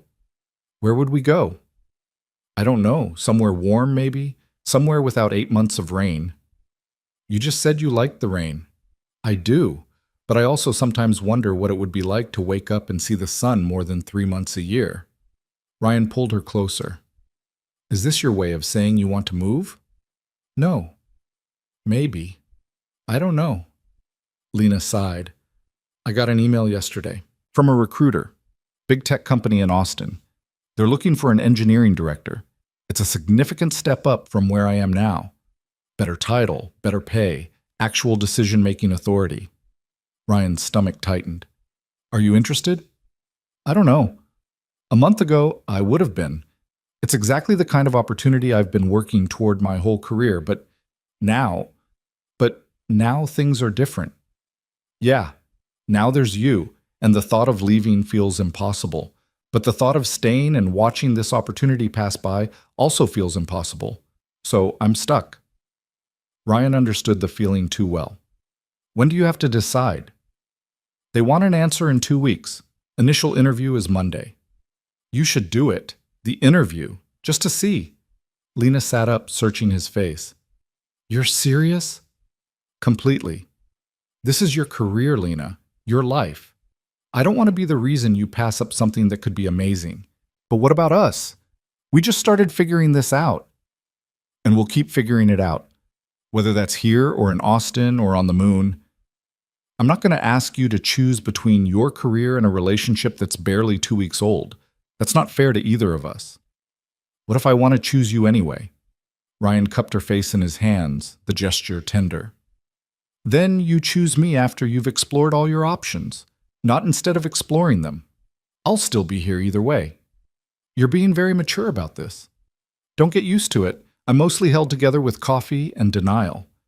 She kissed him then, and it tasted like gratitude and fear and the bittersweet knowledge that real love meant wanting the best for someone even when it might cost you everything.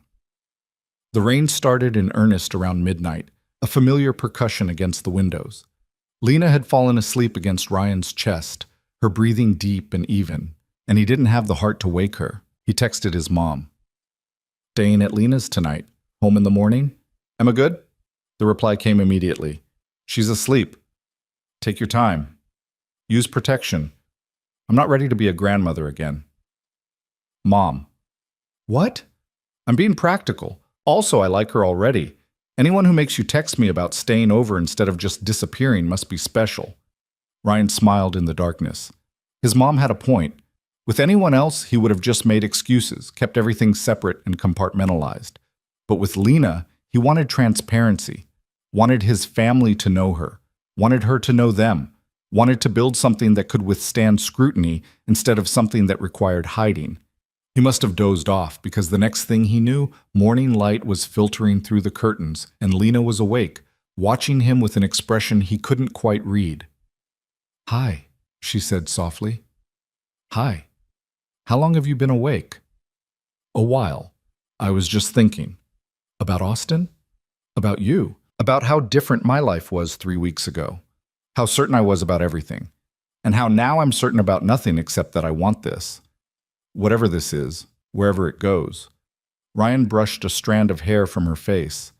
That's terrifying and beautiful. I know. Welcome to my brain. It's chaos in here. They made breakfast together. Scrambled eggs and toast, coffee strong enough to wake the dead. And Ryan marveled again at how natural it felt, this domestic dance of two people learning to share space. When he finally left around 10, the rain had stopped, but the sky remained heavy with the promise of more. See you at 6? Lena asked at the door. At your parents' house? Actually, come to my place at 4. Emma wants to meet you first. Just the 3 of us. Really? She said that? Her exact words were, I need more information. But in Emma speak, that means she's already decided to like you and just wants to verify her conclusion with empirical evidence. No pressure then. None at all. Just be yourself. She'll love you. Ryan drove home through quiet Sunday morning streets, past families heading to brunch and couples walking dogs, and all the small, ordinary moments that made up a life. He thought about Austin, about Lena's career opportunity, about the possibility that this thing between them might have an expiration date before it even really began. But he also thought about her sleeping against his chest, about the way she looked at him like he was something precious, about the future they could build if they were brave enough to try. Emma was waiting on the front steps when he pulled up, still in her pajamas despite the late hour. Grandma called 3 times, she announced. She wants to know what time we're coming and what Lena's favorite dessert is and whether she has any food allergies. I told her I didn't know, and she said that's because you never tell her anything important. Your grandmother has a flair for drama. She says that's where I get it from. Emma followed him inside. So Lena's coming here first, before dinner? Yeah, at 4. Is that okay? Is she going to be nervous? Ryan thought about Lena's hands shaking slightly when they'd talked about meeting Emma. Probably. Are you? A little. What if we don't have anything to talk about? Then I'll talk enough for all 3 of us, and you can both be annoyed at me. It'll be a great bonding experience. Emma giggled. You're weird, Dad. Thank you. I try.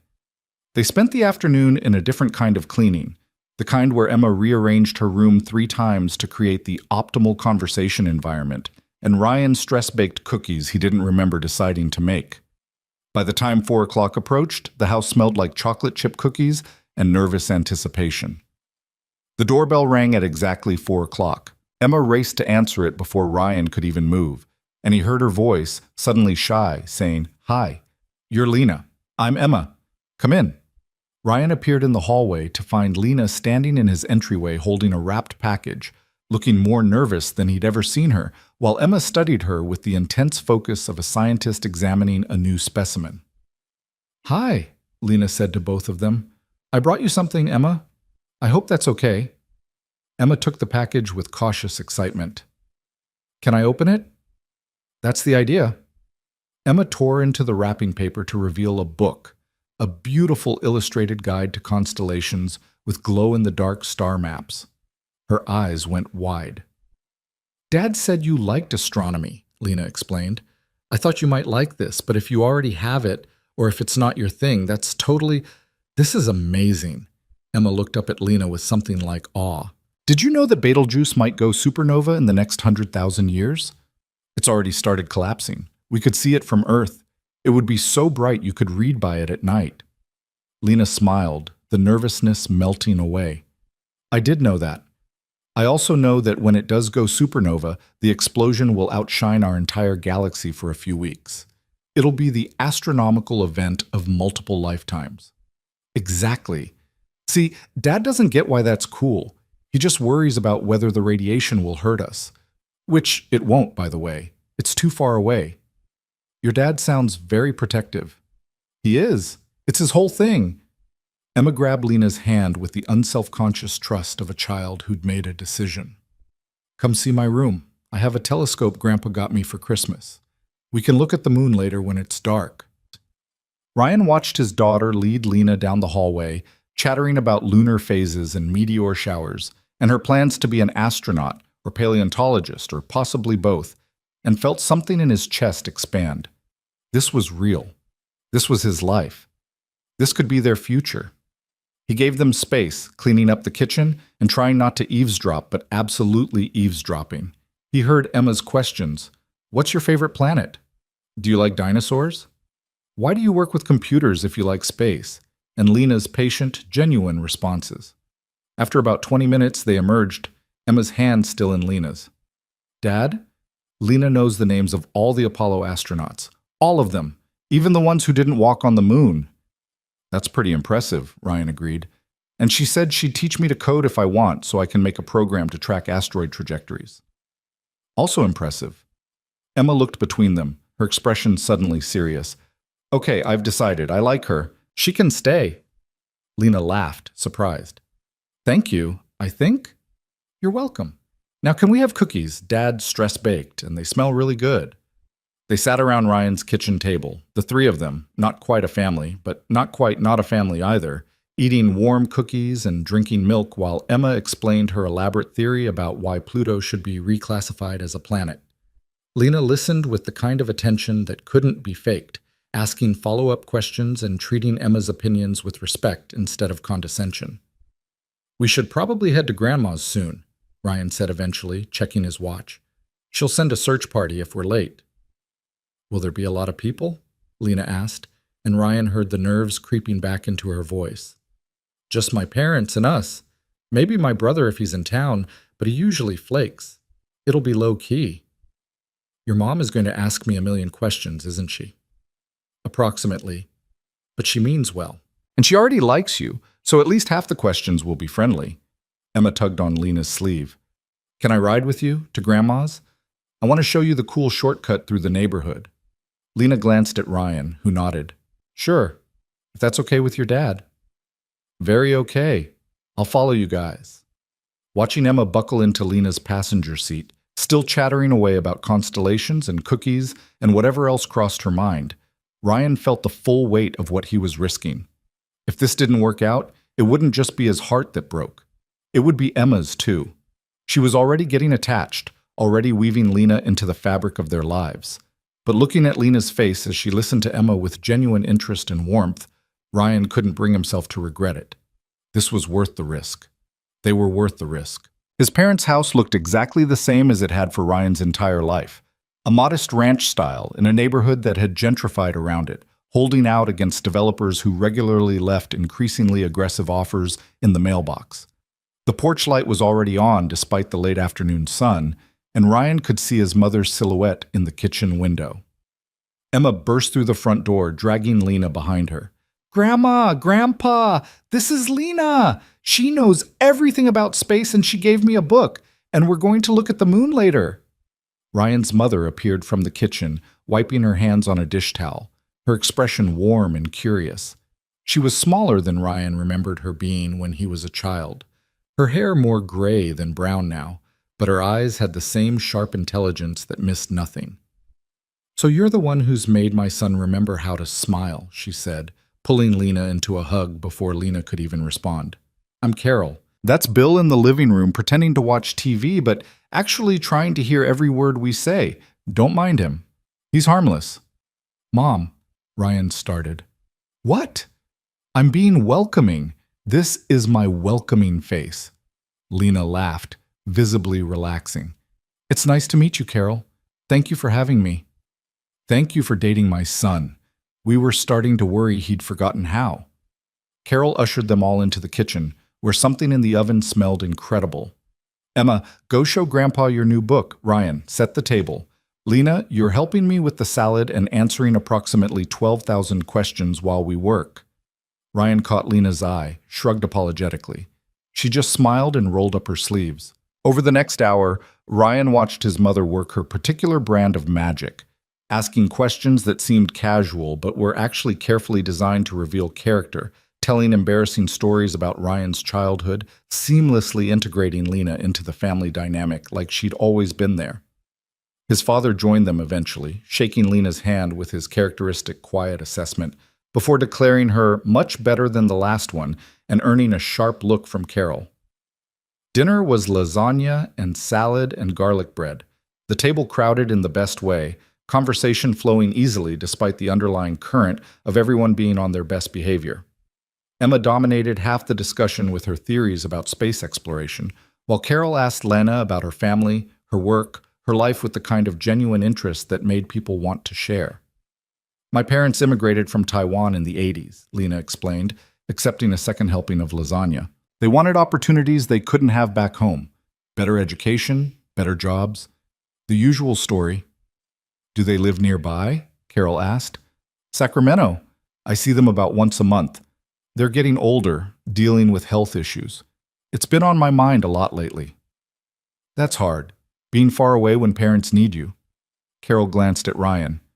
Ryan's been good about that, checking in, bringing Emma around, more than a lot of adult children do. Mom, don't. I'm not doing anything. I'm just saying my son is thoughtful. Is that a crime? Lena smiled at Ryan across the table. He is thoughtful. It's one of the things I noticed about him first. He pays attention in a way most people don't. Emma perked up. Like how he always remembers which flavor of ice cream I like, even though I change my mind every week? Exactly like that. That's because Dad has a spreadsheet for everything. He's super organized, sometimes too organized. Hey, my spreadsheets keep this family running smoothly. Dad, you have a spreadsheet for spreadsheet ideas. That's not normal. The table erupted in laughter, and Ryan felt the last bit of tension dissolve. This was working. His family liked Lena. Lena liked his family. Emma was already planning their next constellation viewing session. It was almost too good to be true. After dinner, while Carol and Bill cleared the table over everyone's protests about helping, Ryan and Lena stepped out onto the back porch. The evening had turned cool, the sky clearing to reveal early stars. Emma's voice carried from inside, explaining something to her grandparents with characteristic enthusiasm. Your family is wonderful, Lena said, leaning against the porch railing. They liked you. I could tell. Mom used her I approve voice for most of dinner. She has an approval voice? Very distinct, similar to her I'm disappointed but love you anyway voice, but with less subtle guilt. Lena turned to face him, her expression serious. Ryan, I need to tell you something about the Austin job. His stomach tightened. Okay. I'm doing the interview tomorrow. Just the initial conversation. But I've been thinking about what you said about exploring options before making decisions. And you're right. I need to know what I'm choosing. Whether I stay here or go there, I need it to be a real choice, not just defaulting to what's easy or familiar. That makes sense. But I also need you to know, whatever happens with that job, whatever opportunities come up, I want this. I want us. And if that means turning down Austin or figuring out long distance or finding some creative solution we haven't thought of yet, I'm willing to do that work. Ryan pulled her close, breathing in the scent of her shampoo, feeling the rightness of her in his arms. We'll figure it out, together, whatever comes. You keep saying that like you're sure. I am sure, about you, about us. The rest is just logistics. Emma's face appeared in the window, pressed against the glass. Dad, Lena, come look. Grandpa found the telescope and we can see Jupiter. It has moons, actual moons. They went inside to find Bill setting up an old telescope by the back window, Emma bouncing with excitement, Carol watching it all with the contentment of someone who'd orchestrated exactly this outcome. They took turns peering through the telescope at Jupiter's bright disk and the 4 tiny points of light that were its Galilean moons. Those are Io, Europa, Ganymede, and Callisto, Emma explained to anyone who would listen. Galileo discovered them in 1610 with a telescope way worse than this one, and it proved that not everything orbits Earth, which was super controversial at the time. Imagine being the person who looked up and proved the entire world wrong about how the universe worked, Lena said thoughtfully. That must have taken incredible courage. Or incredible stubbornness, Ryan's father added. Sometimes they're the same thing. They stayed until well past Emma's bedtime, until she was yawning between sentences, and Lena was stifling her own yawns in sympathy. Carol packed up leftovers despite everyone's protests, pressing containers into Lena's hands with instructions to bring the Tupperware back, but don't rush. That means you're expected to visit again soon, Ryan translated. Mom only trusts people with her good Tupperware. I'm honored. They walked out to their cars together, Emma holding both their hands, swinging between them like she had when she was much smaller. The night air smelled like rain and cut grass, and the particular green scent of Portland in almost spring. Can Lena come to my school presentation on Friday? Emma asked suddenly. We're doing reports on our favorite scientists, and I'm doing Neil deGrasse Tyson, and it would be cool if she was there. Ryan glanced at Lena. You don't have to be... I'd love to, Lena said immediately. What time? 2:00 in the cafeteria. It's going to be very educational. I'll be there. Emma hugged Lena with the fierce sudden affection of an 8-year-old who'd made a decision. You're nice. I'm glad Dad likes you. I'm glad he likes me too. They drove home in a caravan, Ryan and Emma in his car, Lena following behind. Emma fell asleep before they'd gone 3 blocks. her new constellation book clutched to her chest. Ryan watched Lena's headlights in his rearview mirror and thought about futures and choices and the terrifying beauty of letting someone in. At home, he carried Emma to bed without waking her, tucked her in with her book and stuffed dinosaur, and returned to find Lena sitting on his front steps, looking up at the stars. "Hey," he said, sitting beside her. "You okay?" "Yeah, just thinking about Galileo, about looking up and seeing something that changes everything you thought you knew. Is that what this feels like? For you?" Lena turned to him, and in the dim porch light, her eyes held something that looked like wonder. "Yeah, you're my Jupiter moment. The thing that proves everything I believed about myself was wrong." "What did you believe?" "That I was better off alone. That needing someone meant weakness. That love was just a chemical reaction we gave too much meaning to." She took his hand. "But you've proven all of that wrong, and it's terrifying and exhilarating, and I have no idea what I'm doing, but I don't want to stop." Ryan kissed her, there on his front steps under the stars, and tasted salt. He realized she was crying. "I'm sorry," she said, laughing and wiping at her eyes. "I'm not usually this emotional. Today was perfect. Your family, Emma, all of it. And I keep waiting for the other shoe to drop, for something to go wrong. What if nothing goes wrong? What if it's just this good? Then I don't know how to hold that." How to believe in it. You don't have to figure it out all at once. We'll figure it out together, one day at a time. They sat there until the cold drove them inside, talking about everything and nothing, making plans for Emma's school presentation, and laughing about Carol's not-so-subtle interrogation techniques. When Lena finally left around midnight, Ryan stood in his doorway and watched her drive away, the taillights disappearing around the corner, and felt the full weight of what he was risking. But he also felt alive. Fully, completely, terrifyingly alive in a way he hadn't been in years. Monday morning brought reality crashing back. Ryan arrived at work to find Marcus waiting at his desk with an expression that meant trouble. "Dude, we need to talk." "Good morning to you too. Kevin's filing a complaint with HR. Says you got preferential treatment on the authentication module because you're sleeping with Lena. He's got emails, project assignments, the whole thing documented." Ryan's blood ran cold. "We already disclosed to HR. It's being handled." "Yeah, but he's saying it started before you disclosed. That the whole relationship is about career advancement. He's making it ugly, man. That's not... We didn't...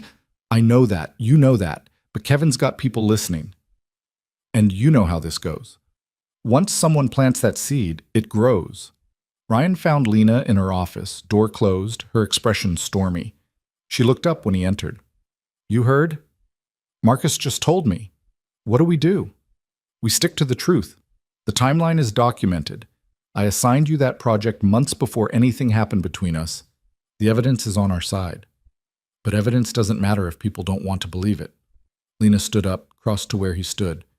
"Then we make them believe it. We're transparent, professional, and we don't give them any ammunition. This is exactly what I was afraid of, Ryan. This is how careers get destroyed. Then we fight back. We don't let Kevin's bitterness dictate our lives." Easy to say when you're not the one being accused of sleeping your way to success. The words landed like a slap. Ryan stepped back, stung. "That's not fair. No, it's not. None of this is fair. But it's the reality of being a woman in tech. One relationship, one perceived conflict of interest, and suddenly every accomplishment is suspect. Every decision I've made gets re-examined through the lens of who I'm sleeping with." "So what are you saying? That we should end this?" Lena closed her eyes, her shoulders sagging. "I don't know. I need to think. I have the Austin interview in an hour, and I can't do this right now. I can't think about us and them and all of it at once. Lena, please, just give me some space. I'll call you later." Ryan left her office feeling like the ground had shifted beneath him. He tried to focus on work, but every interaction felt weighted, every glance from coworkers loaded with judgment. By lunch, he was ready to walk out and never come back. His phone rang. "Lena."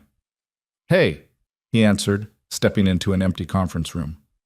"How did the interview go?" "They want me to come to Austin. Final interviews, meet the team. They're talking salary numbers that are..." She trailed off. Ryan, it's a lot of money, a lot of opportunity. And right now, with everything happening here, it's starting to look really appealing. When do they need an answer? End of the week. They want to move fast. That's 3 days. I know. They sat in silence on their respective ends of the line, the weight of unspoken questions pressing down. What do you want to do? Ryan asked finally. I want to not have to choose between my career and the first real relationship I've had in years. But apparently that's not an option. It could be, if we figure out long distance. Or if I found something in Austin. Or, Ryan, you can't uproot your whole life for someone you've known for 3 weeks. You have Emma. You have your parents. Your whole support system is here. But what if I want to? Then you'd be making the same mistake I almost made, choosing a person over everything else and hoping it works out. That's not how adults make decisions. Her words felt like a door closing. Ryan gripped the phone tighter. So that's it? You're going to Austin and we're done? I don't know. I just need to think. Can you give me that? Time to think without pressure? Yeah, of course. Take all the time you need. He hung up and sat in the empty conference room, staring at nothing, feeling the future he'd started to believe in crumbling around him. His phone buzzed with a text from Emma. Don't forget Friday at 2. Lena's coming to see my presentation. Ryan closed his eyes against the weight of it all. He'd promised Emma, promised Lena, promised himself. But promises felt hollow when the person you made them to was already planning their exit. The rest of the day passed in a haze. By the time Ryan left at 6, physically and emotionally exhausted, the sky had opened up again. Another storm, another night of rain hammering against windows and washing the city clean. His phone rang as he sat in his car, rain obscuring everything beyond the windshield, Lena's name on the screen. I can't do this over the phone, she said when he answered. Can you come over? Now? Now, please, I need to see you.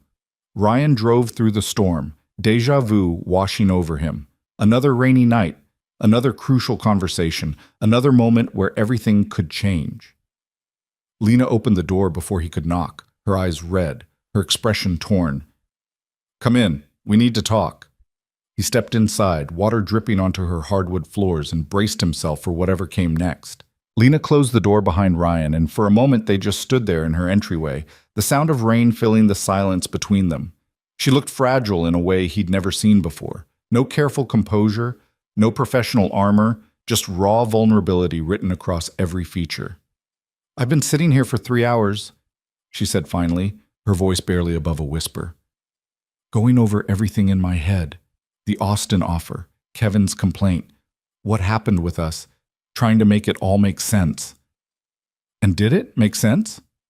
No, nothing makes sense anymore. She moved toward the living room and Ryan followed, both of them ending up on that uncomfortable couch that had somehow become their confessional. I keep trying to approach this logically, make a pros and cons list, weigh the options like any reasonable person would, but every time I try, I just end up crying in my kitchen like some character in a bad romance novel. Ryan reached for her hand, relief flooding through him when she didn't pull away. What did the Austin people say? In the interview?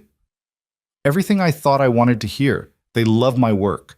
They think I'd be perfect for the role. The salary is almost double what I make now. The team is incredible, smart, innovative, actually changing things instead of just maintaining legacy systems. It's the job I've been working toward my entire career.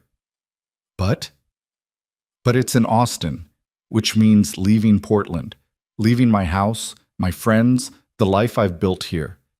Leaving, she looked at him, her eyes brimming with tears. Leaving you, leaving Emma, leaving the first thing that's felt real in longer than I can remember.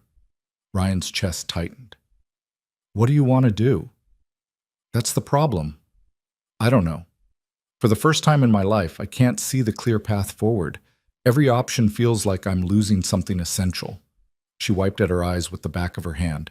This morning, when you left my office, I convinced myself that Austin was the answer. That I could make a clean break, focus on my career, and not have to deal with Kevin's accusations or office politics or any of it. Just start fresh somewhere new.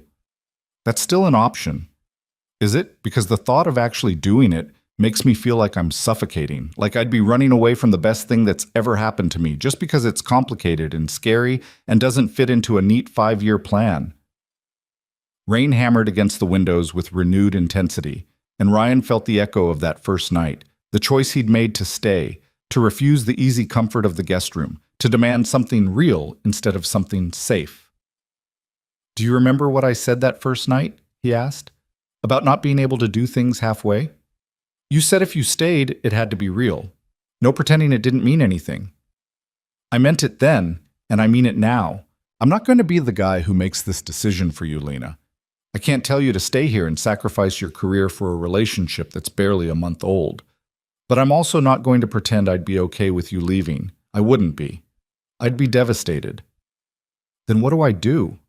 Ryan shifted to face her fully, taking both her hands in his.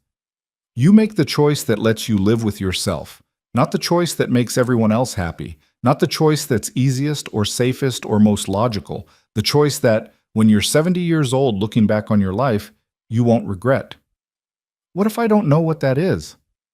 "Then we figure it out together. That's what I keep saying, and you keep not believing. This isn't your problem to solve alone anymore. You have me. You have Emma, who's already planning your next constellation viewing session.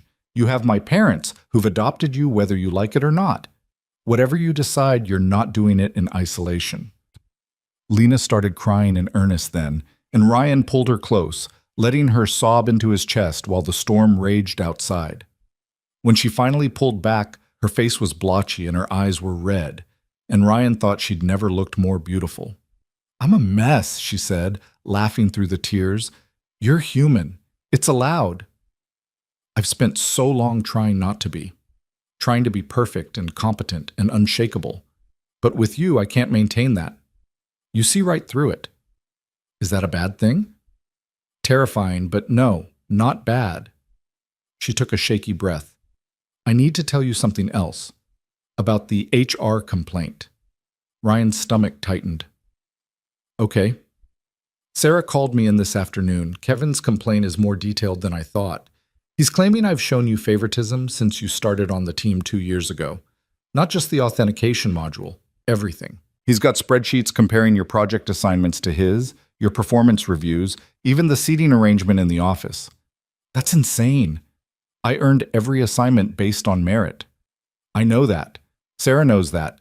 But the optics are bad, Ryan, especially now that our relationship is out in the open. It gives credibility to his claims, even if they're baseless. What does HR want to do?" Lena looked away, her voice dropping. "They're recommending a full review of all personnel decisions I've made in the past 2 years, and they want one of us to transfer teams immediately, before the review is complete." Ryan felt the ground shift beneath him. "They're separating us. They're protecting the company from a potential lawsuit. From their perspective, it's the safest option. So that's it? They just get to decide that our relationship is too inconvenient and force us apart?" "They're not forcing anything. They're giving us a choice. Either one of us transfers voluntarily, or they make the decision for us based on what's best for the company, which will probably mean I lose my position as team lead, regardless of where I end up."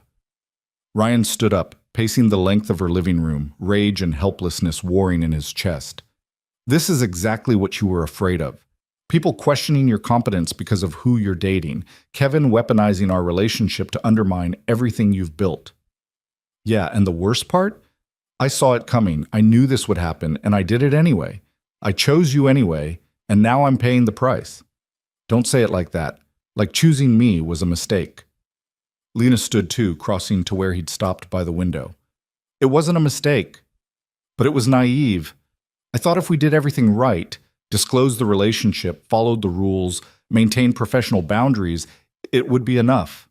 But it's not. It's never enough when people want to tear you down. So fight back. Don't let Kevin and HR dictate your life." "With what? What ammunition do I have? The truth? The documentation? Those don't matter when the narrative has already been written. I'm the female team lead who slept with a subordinate. Everything else is just noise." Ryan pulled her into his arms, resting his chin on top of her head. "Then take the Austin job. If staying here means watching your career get destroyed, then go somewhere that values you. I'll support that. I'll hate it, but I'll support it. And what about us? We figure it out. Long distance, visits, whatever it takes. I'm not giving up on you just because geography gets complicated. Lena pulled back to look at him. You'd really do that? Maintain a relationship across 2,000 miles with a full-time job and a daughter to raise? I'd try if you wanted me to. But it's not realistic, Ryan. We both know that. Long distance works for people who've been together for years and have a foundation to build on. We've known each other for 3 weeks. We don't have that foundation yet. So we build it, starting now, starting tonight. How? Ryan took her face in his hands, the gesture tender. By being honest. No more pretending we have this figured out. No more trying to logic our way through something that defies logic. Just truth. What do you want, Lena? Forget the job, forget the HR complaint, forget all of it. If you could have anything, what would it be? She closed her eyes, tears slipping down her cheeks. You. Emma. This. A life where I don't have to choose between my career and my heart. Where I can be ambitious and in love, and neither one diminishes the other. That's what I want. That's what I've always wanted, even before I knew it was possible. Then that's what we fight for. But how? How do we make that work when everything is against us? I don't know yet. But I know that if you take the Austin job just to escape the mess here, you'll resent it eventually. And if you stay here and let them destroy what you've built, you'll resent that too. So we find a third option, something neither of us has thought of yet. Lena opened her eyes, searching his face. You sound very certain for someone who has no idea what he's talking about. I'm certain about you. The rest is just problem solving. They stood there for a long moment, wrapped in each other's arms while the storm continued its assault on the windows. Finally, Lena's phone buzzed. She pulled it out, glanced at the screen, and her expression shifted. It's Sarah, from HR. She wants to meet tomorrow morning, 9 a.m., both of us. What do you think she wants? Probably to tell us which one of us is being transferred, or to give us a deadline for making the decision ourselves. Lena put her phone away, her shoulders sagging. I should prepare a response, figure out what I'm going to say. Or you could just be honest.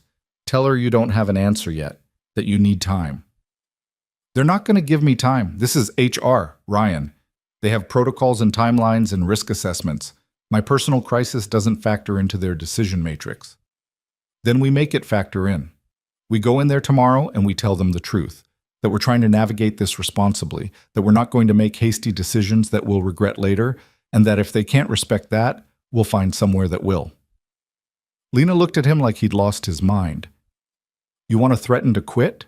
In the middle of a project launch? I want to stand up for what matters. You matter. This matters. And I'm tired of letting other people's fear and small-mindedness dictate how we live our lives. That's very noble. It's also potentially career suicide. Maybe. Or maybe it's the only way to maintain any integrity in this whole mess. Lena was quiet for a long time, considering. Finally, she said, What about Emma?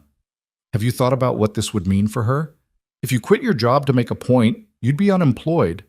That impacts her stability, her security, everything you've been trying to protect. Ryan felt the weight of that truth settle in his chest. You're right. I can't just make unilateral decisions that affect her life, but I also can't teach her to always take the safe path, to never stand up for what she believes in. There has to be a balance. And what if there isn't? What if sometimes the responsible choice is the one that feels like surrender? Is that what you think? That we should just accept whatever HR decides and move on? I think I'm exhausted and confused, and I don't trust myself to make good decisions right now. Lena moved back to the couch, curling up in the corner. Can we just not talk about this for a while? Can we just be here together and pretend the rest of the world doesn't exist? Ryan joined her on the couch, pulling her close. Yeah, we can do that. They sat in silence for a long time, listening to the rain, not talking about Austin or HR or any of the impossible choices looming over them. Eventually, Lena fell asleep against his shoulder, her breathing deep and even, and Ryan stayed perfectly still, not wanting to wake her. His phone buzzed quietly, a text from his mom. Emma wants to know if you're coming home tonight. I told her you might be working late. She said Dad doesn't work late on Mondays. Your daughter is too smart for lies. Ryan typed back carefully. With Lena, tough day. We'll explain tomorrow. The response came immediately. Everything okay? Not really, but we're handling it. Do you need me to keep Emma tomorrow? Give you space to deal with whatever this is? Ryan thought about the HR meeting at 9, about the impossible conversation waiting for him and Lena. Yeah, that would help. Thanks, Mom.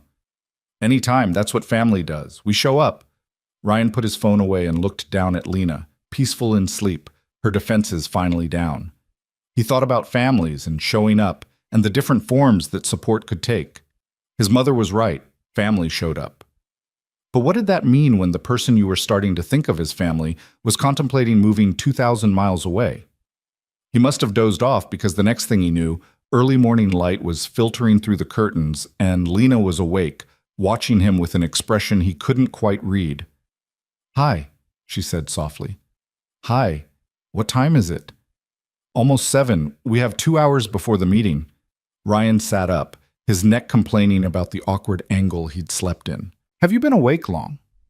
A while. I've been thinking. About? About what you said about finding a third option. I think I might have one. Ryan was immediately alert. Tell me. Lena took a deep breath, her hands twisting in her lap. What if I take the Austin job, but only temporarily? 6 months. A year maybe. Just long enough to prove to myself that I can do it, that I'm capable of leading at that level. And in that time, we actually give this relationship a real chance. No hiding, no half measures. We do long distance properly. Regular visits, constant communication, actual commitment. And at the end of that period, we reevaluate.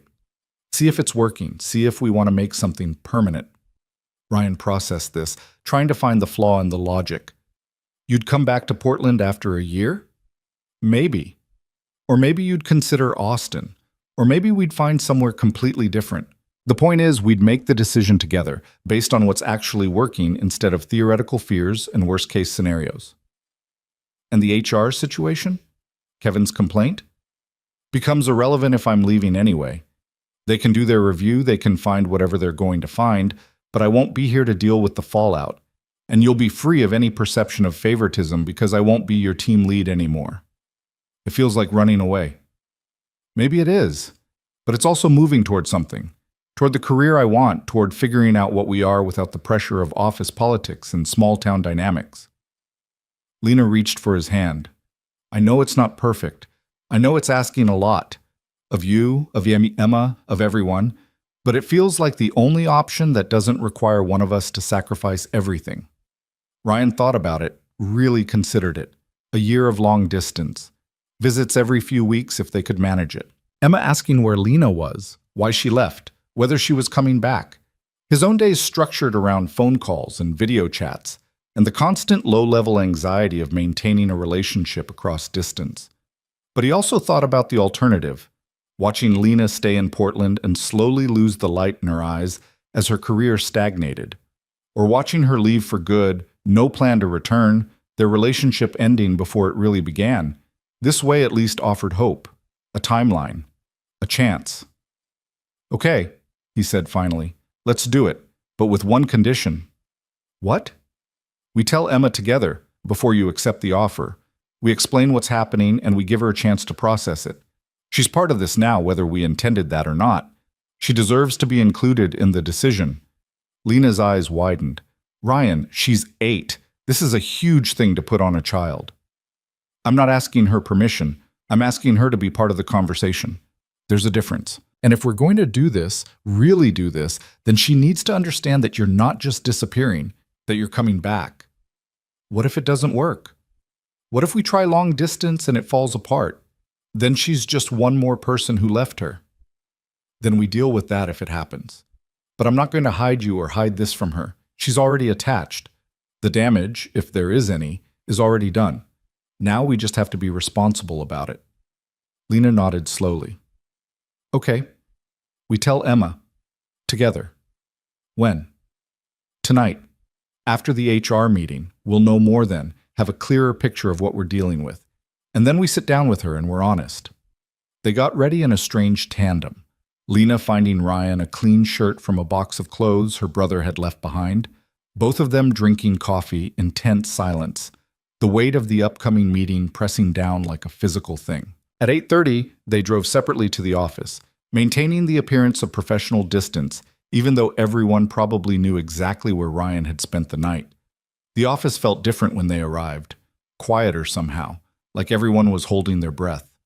Marcus gave Ryan a sympathetic look as he passed, and Jess squeezed Lena's shoulder in the hallway outside HR. They were the last to arrive. Sarah Chen was already waiting, along with Tom Harrison, the interim manager who'd been handling Ryan's reviews, and someone Ryan didn't recognize. "This is David Chen, our employment attorney," Sarah explained as they all sat down. "Given the nature of Kevin's complaint and the potential legal implications, we thought it best to have him present." Ryan's stomach dropped. An attorney meant this was serious, more serious than he'd thought. Sarah pulled out a folder, organizing papers with practiced efficiency. "Let me start by saying that we appreciate you both being proactive about disclosing your relationship. That demonstrates integrity and good judgment. However, the complaint Mr. Brennan has filed raises concerns that we're obligated to investigate thoroughly." "What exactly is he alleging?" Lena asked, her voice steady despite the tremor Ryan could hear underneath. David spoke up, his tone professionally neutral. "Mr. Brennan is alleging a pattern of favoritism spanning approximately 18 months. He's provided documentation of project assignments, performance reviews, and team allocations that he believes demonstrate preferential treatment. He's also suggesting that the authentication module assignment, which is a high-visibility, career-advancing project, was given to Mr. Carter based on personal rather than professional considerations." "That's not true," Ryan said immediately. "Lena assigned me that project based on my qualifications and track record. I have the technical expertise Kevin lacks, and my past performance proves—" "We're not questioning your qualifications," Sarah interrupted gently. "We're addressing the perception of impropriety. And unfortunately, perception matters just as much as reality in these situations." "So what are you recommending?" Lena's voice was tight. Sarah exchanged a glance with David before continuing. "We have a few options. First, we could conduct a full investigation, review all personnel decisions Ms. Brooks has made, interview team members, examine documentation. This would take approximately 4 to 6 weeks and would likely involve both of you being placed on administrative leave during the investigation." "Administrative leave?" Ryan felt panic rising. "I have a project launching in 2 weeks." Which brings us to option 2. One of you transfers to a different team effective immediately. This removes the conflict of interest and makes the investigation unnecessary. The transfer would be lateral, same position, same pay, just a different reporting structure. "And option 3? Lena asked quietly. David leaned forward. "Option 3 is that one of you resigns. Voluntarily. This ends the investigation immediately, protects both your professional reputations, and allows the other person to continue in their current role without the shadow of this complaint hanging over them." The room went silent. Ryan felt like all the air had been sucked out of the space. "You're asking one of us to quit," he said, hearing the edge in his own voice. "We're presenting options," Sarah clarified, "not requirements. But I want to be very clear. If you choose option 1, the investigation will be thorough and public within the company. Everyone will know. Your professional reputations will be examined in detail, and there's no guarantee of the outcome. If the investigation finds even the appearance of impropriety, both of you could face serious consequences." Lena spoke before Ryan could. "I need to disclose something. I've been offered a position with another company in Austin. I was already planning to accept it." Sarah's eyebrows rose. "When were you planning to start?" "They want me in 4 weeks. I'd give my 2 weeks notice here, and then I'd need 2 weeks to relocate and prepare." "That solves our immediate problem," David said, making a note. "If Ms. Brooks is leaving voluntarily for a position elsewhere, we can close this complaint as moot. The conflict of interest ends, and there's no need for a prolonged investigation." "But what about Ryan?" Lena asked. "Kevin's complaint is about favoritism I allegedly showed him. If I leave, does that vindicate Kevin's claims? Does it make it look like I was forced out because the allegations were true?"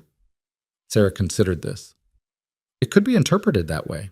But if you're leaving for a significant career advancement, which an engineering director role certainly is, Then the narrative becomes about opportunity rather than avoidance. We'd position it as Ms. Brooks pursuing an excellent opportunity that arose during a time of transition here. In other words, you'd spin it, Ryan said flatly. We'd communicate it accurately and positively, Sarah corrected. Is that spin? Perhaps, but it's also protecting both of you from unnecessary damage. Ryan looked at Lena, trying to read her expression. She was holding herself very still, that careful composure back in place, but he could see the cost of it in the tension around her eyes. Can we have a moment? Lena asked. To discuss this privately? Of course. Take all the time you need. We'll be right outside. The three of them filed out, leaving Ryan and Lena alone in the conference room. The silence felt crushing. This is it, Lena said quietly. The decision point. If I take Austin, this all goes away. You keep your job, finish your project, and your reputation stays intact. Kevin's complaint becomes irrelevant. And if you don't? If you choose option 2 and transfer teams here in Portland? Then we go through an investigation that will be humiliating and invasive and will probably damage both our careers regardless of the outcome. And for what? So I can stay in a position that's already been tainted by this complaint? So you've decided. You're taking Austin. I don't see another choice that makes sense. Ryan stood up, crossing to the window that looked out over the parking lot. What happened to fighting for what we want? To not letting other people's fear dictate our lives? That was before we had a lawyer in the room explaining potential legal consequences. This is real, Ryan. This is our careers, our livelihoods, everything we've worked for. I can't throw that away on principle. So we just let them win. Let Kevin win. No, we make the smart choice. I take an amazing job that I actually want. You finish your project and prove that you earned your position through merit. And we try to make this work long distance like we talked about. That's not surrendering. That's being strategic. Ryan turned to face her. Is that really what you want? Or is this just the least painful option in a situation with no good answers? Lena met his eyes, and he saw everything she wasn't saying written in her expression. The fear, the frustration, the bone-deep exhaustion of constantly having to prove herself. Does it matter? Either way, I'm going to Austin. Either way, we're going to try long distance. The motivation doesn't change the outcome. It matters to me. Because I need to know that you're choosing this, not just accepting it because you don't see alternatives. I'm choosing it. I'm choosing the career opportunity. I'm choosing to remove myself from a toxic situation. And I'm choosing to believe that we're strong enough to survive the distance. She crossed to where he stood, taking his hands. But I need you to choose it too. I need you to actually commit to this, not just agree to it because you feel like you don't have another option.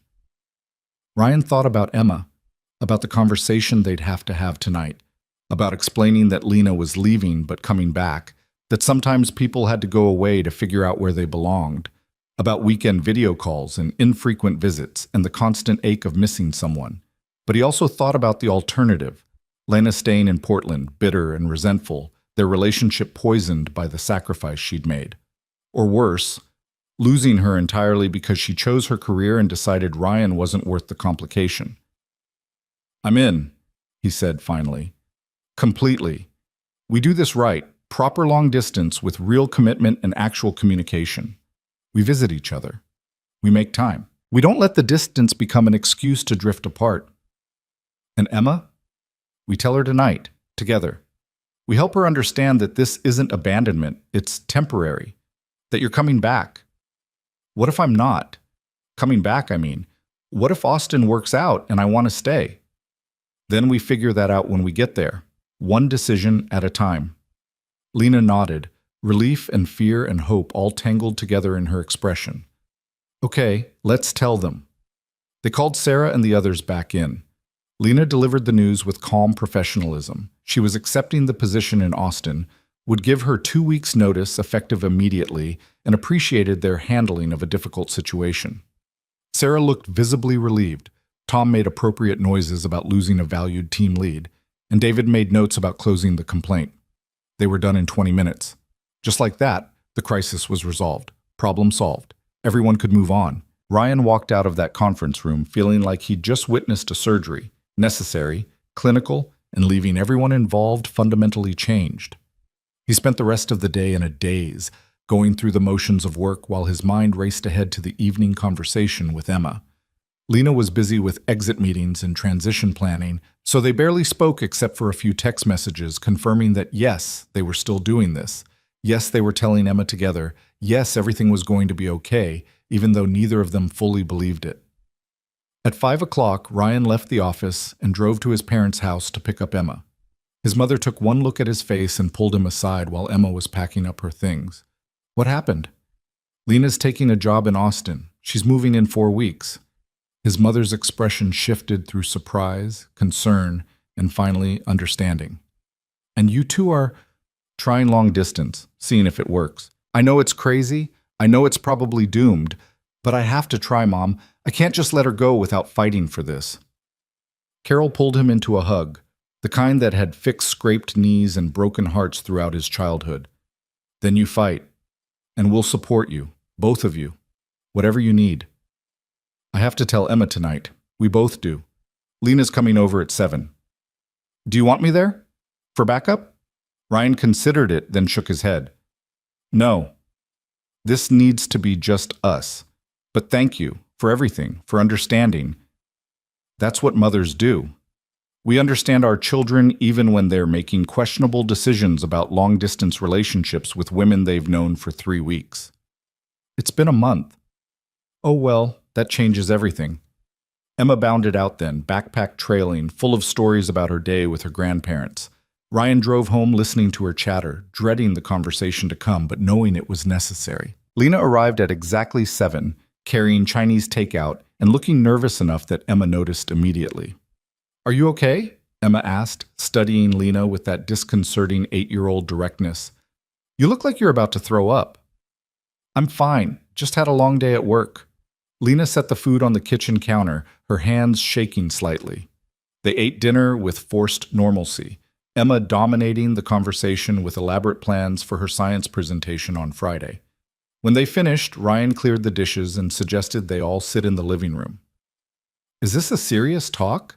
Emma asked, her expression shifting from cheerful to wary. Because you're using your serious voice. It is, Ryan confirmed, but it's not bad, just important. Lena has some news she wants to share with you. Emma settled on the couch between them, suddenly very still. Ryan watched Lena take a deep breath, watched her gather her courage, and felt a surge of love so strong it almost hurt. Emma, Lena began, her voice gentle. You know how your dad has his job, and I have mine, and we both work really hard at them? Emma nodded, her eyes wide. Well, I got offered a new job, a really good one. It's the kind of job I've been working toward for a very long time, but it's in a different city, in Texas, a place called Austin. Emma processed this, her brow furrowing. You're leaving? For a while, yes, but not forever. And not because I want to leave you or your dad, because this is an amazing opportunity that I need to try. When? I have to be there in 4 weeks. Emma's lower lip trembled. 4 weeks is not very long. I know, sweetheart. Lena reached for Emma's hand. And I know this is confusing. We just became friends, and now I'm telling you I'm leaving. That must feel really unfair. Are you coming back? Ryan jumped in then.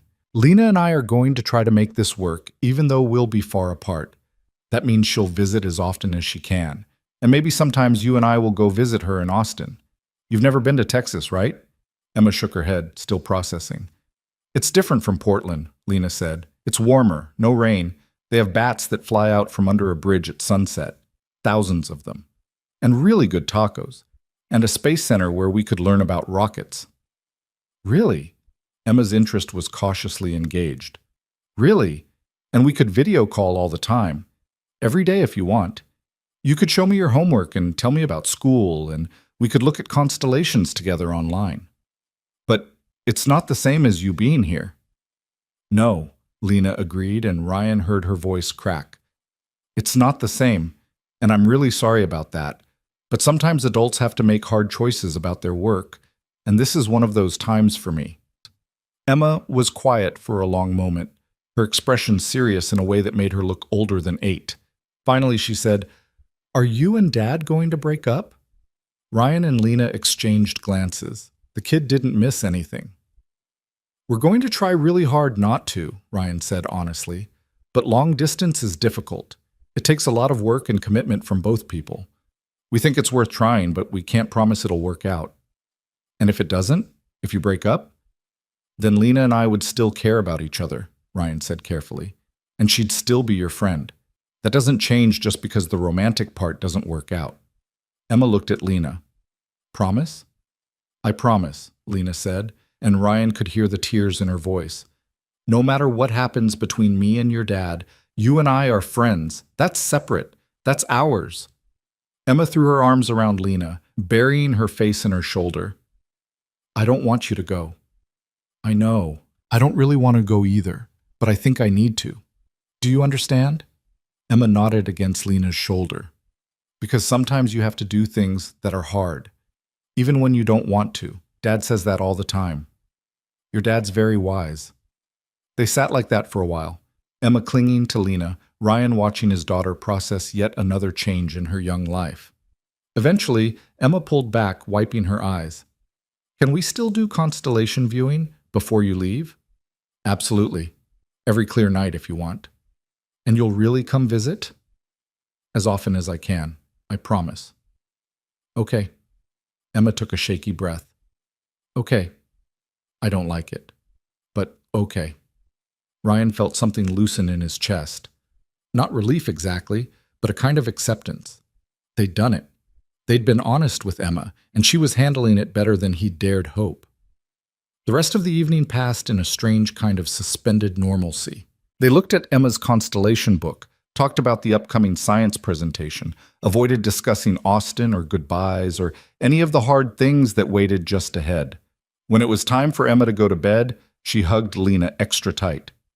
See you Friday? She asked. For my presentation? I'll be there, front row. After Emma was settled, Ryan and Lena sat on his back porch, the night air cool, but not raining for once. They didn't talk much. There wasn't much left to say that hadn't already been said. But they sat close, hands linked, watching the stars appear one by one as the city lights dimmed. Thank you, Lena said eventually, for including her, for doing this right. She's part of this now. That was always going to be true, whether we acknowledged it or not. I meant what I said about staying friends with her regardless of what happens with us. I won't disappear from her life. I know, I believe you. They sat in silence for a while longer, and then Lena's phone buzzed. She glanced at it, and her expression shifted. It's the Austin HR department. They want me to start in 3 weeks instead of 4. Someone unexpected left, and they need coverage sooner. Ryan felt his heart sink. 3 weeks? That's not much time, I know. She looked at him, her eyes reflecting the porch light. Is that okay? Can we make this work in 3 weeks? Ryan thought about everything they needed to do. Help Lena pack, explain to their colleagues, prepare Emma for the actual goodbye, figure out visit schedules and communication rhythms. 3 weeks felt impossible. We'll make it work, he said, pulling her close. We don't have a choice. Lena leaned into him, and Ryan felt the tremor running through her. They were both terrified, both uncertain, both choosing to leap anyway and hope they'd figure out how to fly before they hit the ground. The stars wheeled overhead, indifferent and eternal, while 2 people sat beneath them trying to build something that could survive distance and doubt and all the ways the world conspired against connection. It was foolish and brave and maybe doomed from the start, but they were doing it anyway, together. Until the distance pulled them apart or proved that some things were stronger than geography. Only time would tell which it would be. The 3 weeks that followed moved with the peculiar distortion of time that comes with impending loss, simultaneously crawling and racing, each day feeling eternal while the countdown to Lena's departure accelerated with terrifying speed. Ryan threw himself into helping Lena prepare, spending evenings at her house packing boxes and sorting through the accumulated debris of 15 years in Portland.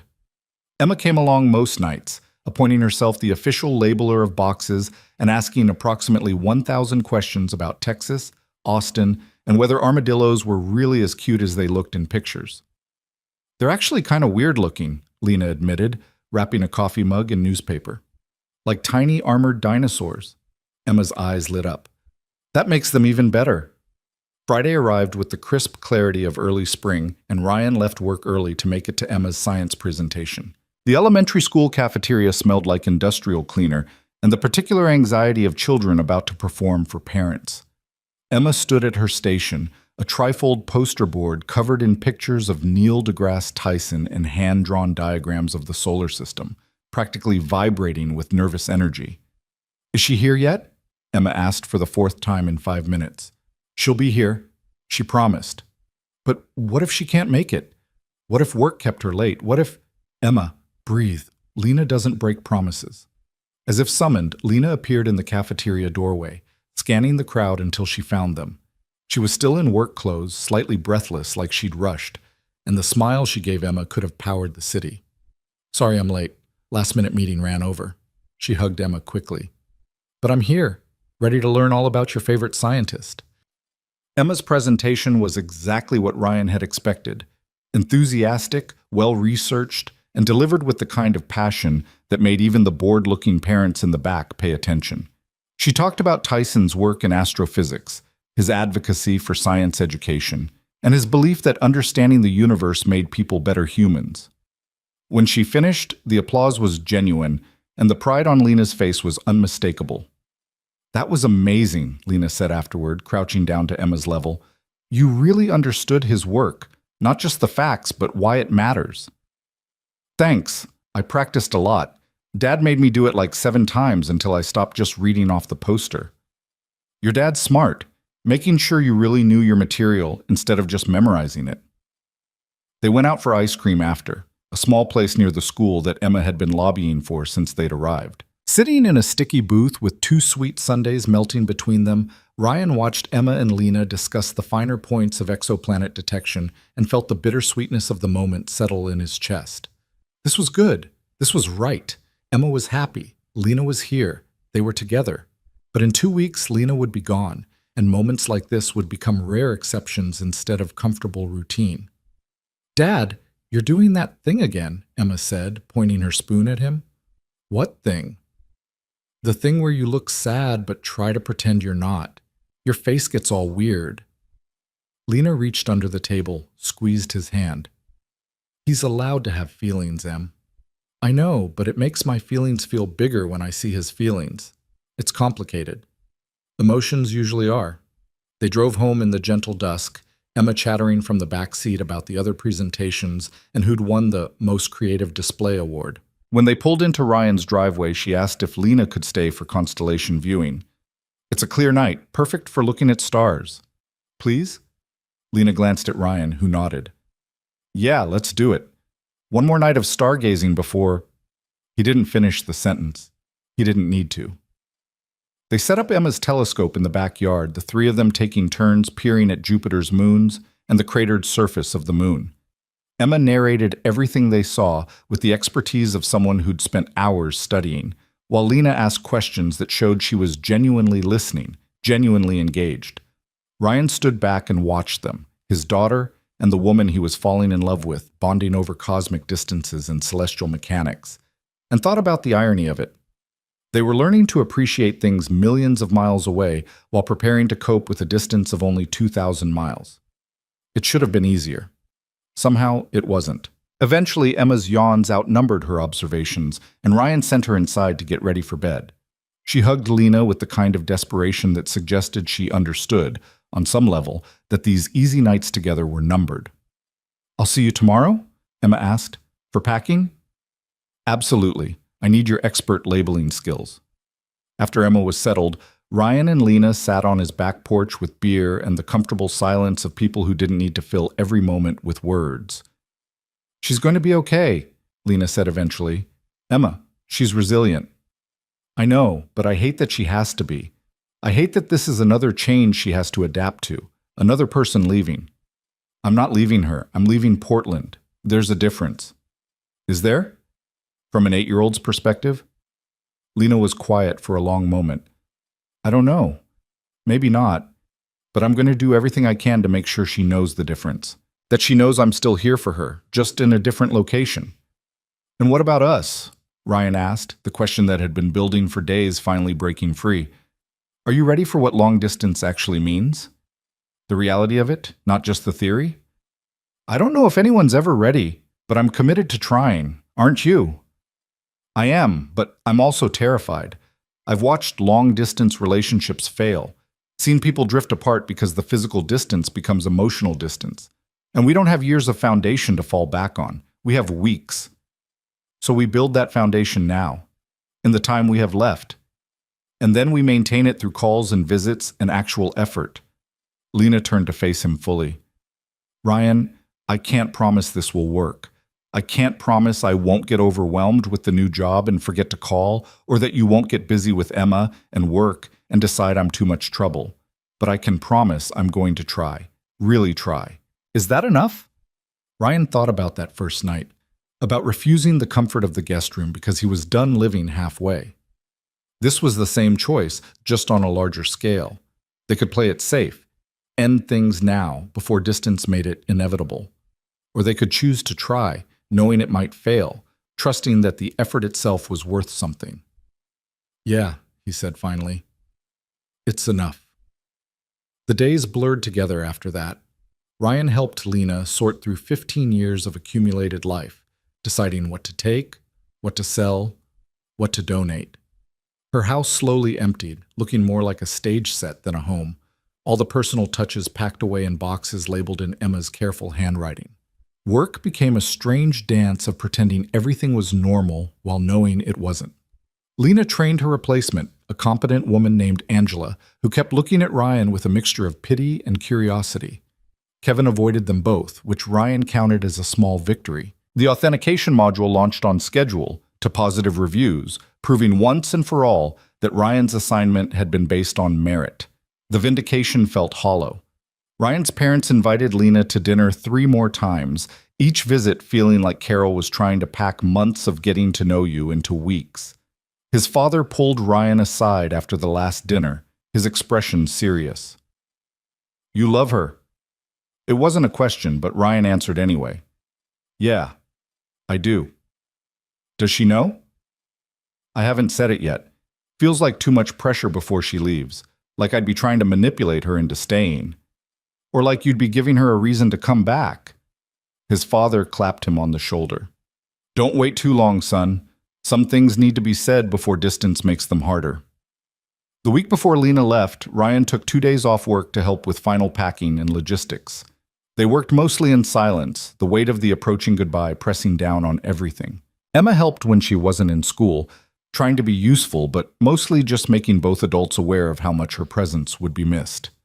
On Lena's last Thursday in Portland, they had dinner at Ryan's house, just the 3 of them, no parents or friends or distractions. Ryan made pasta, trying to recreate that first meal they'd shared, while Lena set the table and Emma folded napkins into elaborate origami shapes she'd learned from a YouTube video. I'm going to miss this, Lena said, watching Emma wrestle with a particularly difficult swan. These easy nights, just being together without having to plan it weeks in advance. We can still have them, Emma insisted, on video calls. We can all eat dinner together even if you're in Texas. You're right, we can. And I can show you my homework, and Dad can show you his terrible cooking, and you can tell us about your new job and whether you've seen any armadillos. Lena pulled Emma into a hug, her voice thick. You're absolutely right. All of that. Every day if you want. They ate slowly, stretching out the evening, none of them ready for it to end. After dinner, Emma retreated to her room to work on a secret project, leaving Ryan and Lena alone in the kitchen. I should go, Lena said, but she didn't move. Big day tomorrow, movers coming early, final walkthrough of the house, all of it. Stay, Ryan said. One more night, please. She stayed.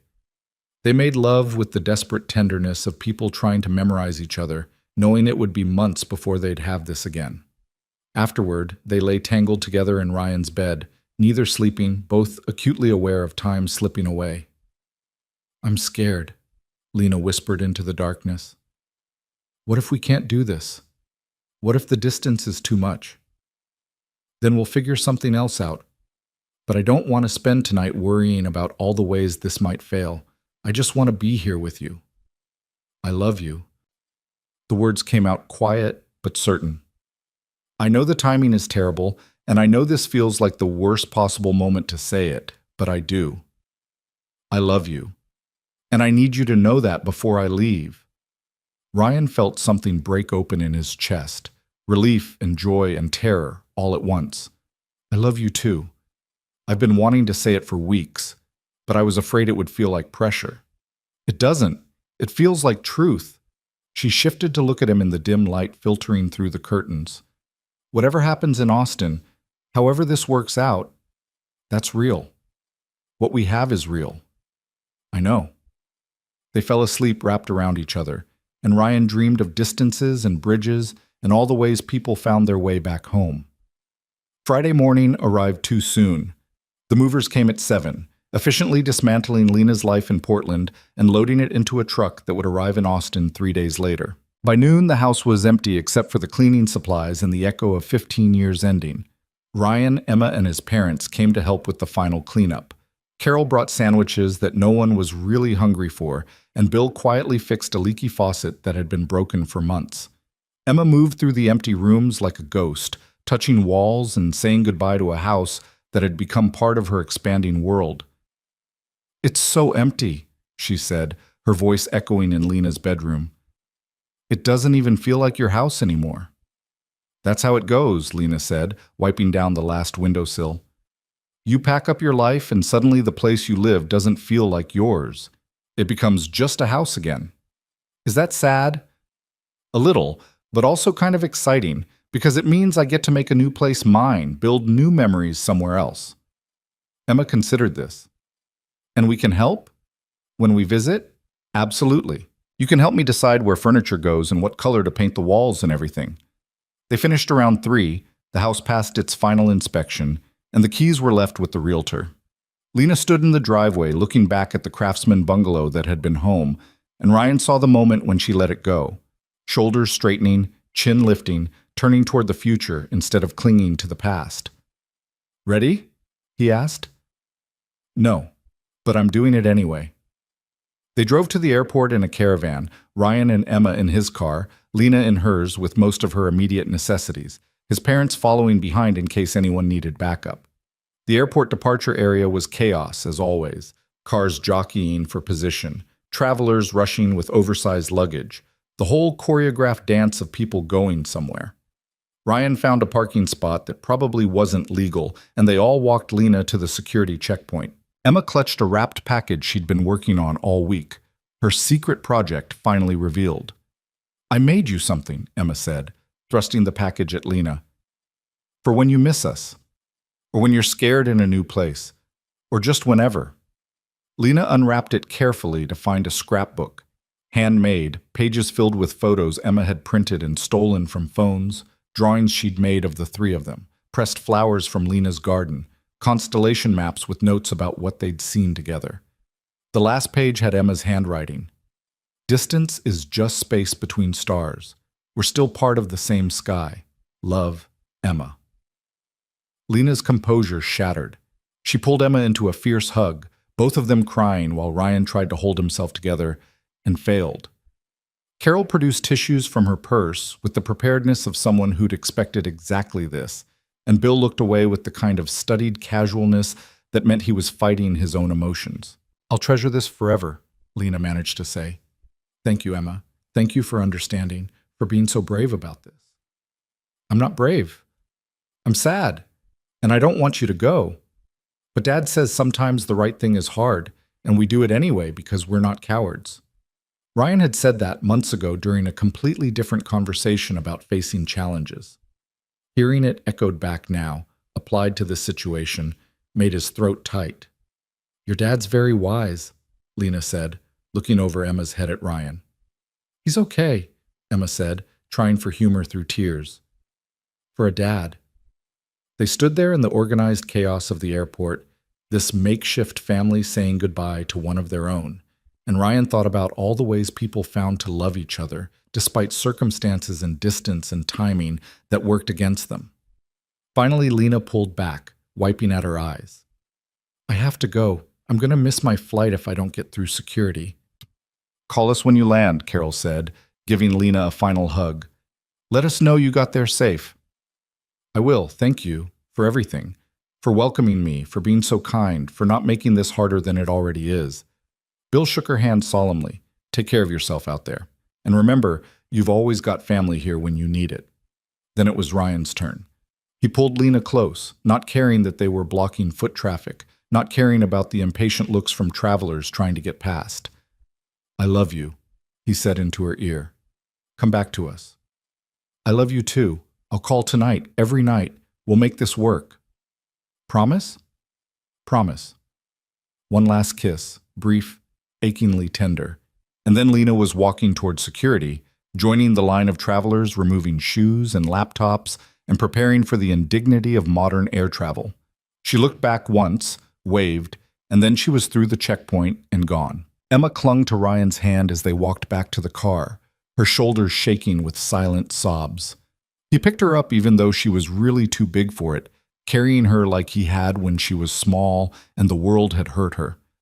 It's okay to be sad, he told her. It's okay to miss her. That means what we have is real. Will she really come back? I think so. I hope so. But even if she doesn't come back to Portland, she'll stay in our lives. That part I'm sure of. They drove home in subdued silence, Emma falling asleep in the back seat, exhausted from emotion. Ryan carried her inside and tucked her into bed, still fully clothed, not having the heart to wake her. His phone buzzed as he was making coffee he didn't want. A text from Lena. Boarding now. Miss you already. Ryan typed back. Miss you too. Fly safe. Call when you can. 3 dots appeared, disappeared, appeared again. Finally. This is going to be harder than I thought. Yeah, but we knew that going in. We do it anyway. We do it anyway, she confirmed. Talk soon. The house felt emptier than it had in years. Ryan sat on his couch in the gathering dusk, drinking cold coffee and thinking about futures and choices, and the courage it took to love someone when geography and circumstance worked against you. His phone rang around 10. Lena's face appeared on the screen through FaceTime, looking exhausted but present. Hi. Made it to my hotel. Flight was terrible. Screaming baby, turbulence, the works. But I'm here. How's Austin so far? Hot, even at night. I'd forgotten what warmth feels like. She shifted the camera, showing him a generic hotel room that could have been anywhere. This is temporary. I start apartment hunting tomorrow. Emma wanted me to tell you she loves you and she's sorry she cried so much at the airport. Lena's eyes filled with tears. Tell her I love her too, and that crying is perfectly acceptable when saying goodbye to people you care about. They talked for an hour, about nothing and everything. About Lena's first day plans and Emma's presentation follow-up, and the strange emptiness of change. When they finally hung up, Ryan felt marginally better. This was manageable. They could do this. The first week was the hardest. Emma asked about Lena constantly, wanted to video call every night, cried herself to sleep twice. Ryan balanced work and parenting and his own grief over Lena's absence with the kind of exhausted determination that had become his default setting. Lena called daily, sometimes twice. She sent pictures of her new apartment, a modern place in East Austin with exposed brick and big windows. She sent videos of herself exploring the city, trying barbecue, getting lost in neighborhoods she was still learning.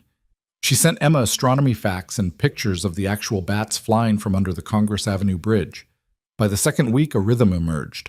Morning texts, evening video calls, weekend conversations that stretched for hours. It wasn't the same as being together, but it was something. It was connection maintained through intention instead of proximity. Then the promotion offer came. Ryan was in a meeting when his phone buzzed with an urgent text from Lena. Call me when you can. Important. He excused himself, heart racing with worry. When he called back, Lena answered on the first ring. What's wrong? Nothing's wrong. Actually, something might be very right, but I need to talk it through with you before I make any decisions. Ryan stepped into an empty conference room. Okay, talk. My boss here, the VP of engineering, just called me into her office. Apparently I've been making waves. In a good way. They're impressed with how quickly I've ramped up, how I'm handling the team, all of it. And there's a new initiative starting. They want to build a distributed engineering team, headquarters here in Austin, but satellite offices in other cities. Ryan's pulse quickened. Other cities like Portland. They're planning to open a Portland office in 6 months. 20 engineers initially, scaling up from there. And they want me to lead it. I'd spend the next 6 months here in Austin getting everything established, learning the systems, building relationships. And then I'd relocate back to Portland to build and run the Pacific Northwest Division. Ryan sat down heavily. You'd come back. To Portland. Not just come back. I'd come back with a bigger role than I left, better title, actual autonomy. It's everything I wanted from this move, but I'd get to do it at home, with you, with Emma. Lena, that's incredible. But here's the thing, it's not guaranteed. The Portland office is still in planning stages. There's a chance it doesn't happen, or the timeline shifts, or the company changes direction. If I accept this, I'm committing to 6 months minimum in Austin with only the promise of potentially returning to Portland. That's a lot of uncertainty. What do you want to do? I want to say yes. I want to believe that this is the universe finally cutting us a break. But I'm also terrified that I'll get my hopes up and it'll fall through and I'll have made decisions based on a possibility instead of a reality. Ryan thought about it, really considered it.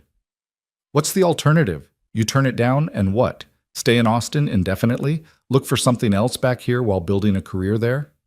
Basically, or we continue long distance until one of us decides it's not sustainable and we have the hard conversation about whether this is actually working. Here's what I think, Ryan said carefully. I think you take the promotion and the leadership role because you earned it and you deserve it.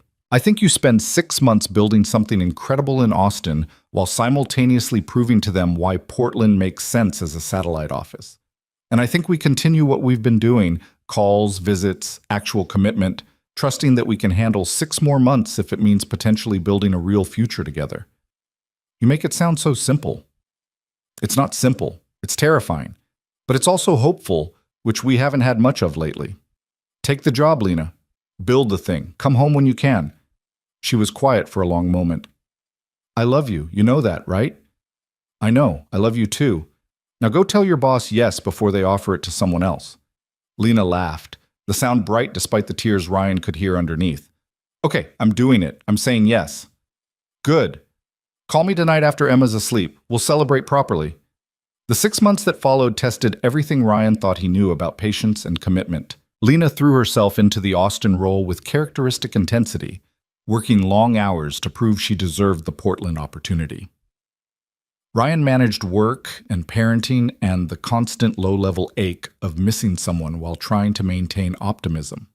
They visited when they could, Ryan and Emma flying to Austin for a long weekend where Lena showed them her city, took Emma to the Space Center, made good on every promise she'd made. Lena coming back to Portland for holidays and long weekends, sleeping at Ryan's house and falling back into the rhythm of their lives like she'd never left. It wasn't easy. There were missed calls and miscommunications and nights when the distance felt insurmountable. There were arguments about time zones and competing priorities, and the exhaustion of maintaining a relationship across distance while both managing demanding careers. But there were also moments of profound connection, video calls where they talked until 3 a.m, care packages sent with Emma's drawings and Ryan's favorite coffee, the quiet certainty that they were building towards something real even when the present felt impossible. Emma adjusted in the way children do, accepting Lena's absence and presence with equal grace, asking questions about when she was coming home, but not letting it consume her life. She made the school soccer team, excelled in her science classes, built a life that included Lena without being dependent on her physical presence. And then, on a rainy Tuesday in November, exactly 6 months after Lena had left, Ryan's phone rang with a video call. The Portland office is approved, Lena said without preamble, her face filling the screen. Funding secured, location scouted, hiring plan in place. I'm coming home. For real this time. 8 weeks. Ryan felt emotion well up, relief and joy, and the bone-deep satisfaction of a plan actually working out. 8 weeks. That's right before Christmas. I'll be there for the holidays, for Emma's birthday in January, for everything. Emma's going to lose her mind. Is she there? Can I tell her? Ryan called Emma down from her room. She appeared on the stairs, wary of the serious tone, but her face lit up when she saw Lena on the screen. "Lena, hi! I didn't know you were calling tonight." "I have news," Lena said, her voice thick with emotion. "Big news! I'm moving back to Portland in 8 weeks, permanently." Emma's expression cycled through confusion, understanding, disbelief, and finally pure joy. "Really? Like for real coming back? Not just visiting?" "For real. I got a promotion to run a new office they're opening, which means I get to come home and be part of your life every day instead of just on weekends and video calls." Emma started crying, happy tears this time, and launched herself at the phone screen like she could hug Lena through it. "I knew it. I knew you'd come back. Dad said to be patient, and I was patient, and you're coming back." Ryan watched his daughter's joy, felt his own matching it, and thought about the long, strange journey that had brought them here. A rainy night, a ride home, a choice to refuse the comfortable option in favor of something real. All of it leading to this moment, his family, however unconventional, finally coming together. They talked for another hour, making plans and celebrating and letting the relief of finally having certainty wash over them. When Emma finally went to bed, vibrating with excitement, Ryan took the phone to his back porch. "This is real?" he asked Lena. "This is actually happening?" "It's real. I have the offer letter, the relocation package, everything. I'm coming home, Ryan. To you. To Emma. To us." "I can't believe we actually did it. Made it through 6 months of long distance and came out the other side. We did more than survive it. We proved that what we have is worth fighting for. That we're not just good together when it's easy, but when it's hard too." Ryan looked up at the Portland sky, cloudy as always, rain beginning to fall in that gentle, persistent way that defined the city. "Remember that first night when I told you I couldn't do things halfway?" "I remember. You said if you stayed, it had to be real. This is real.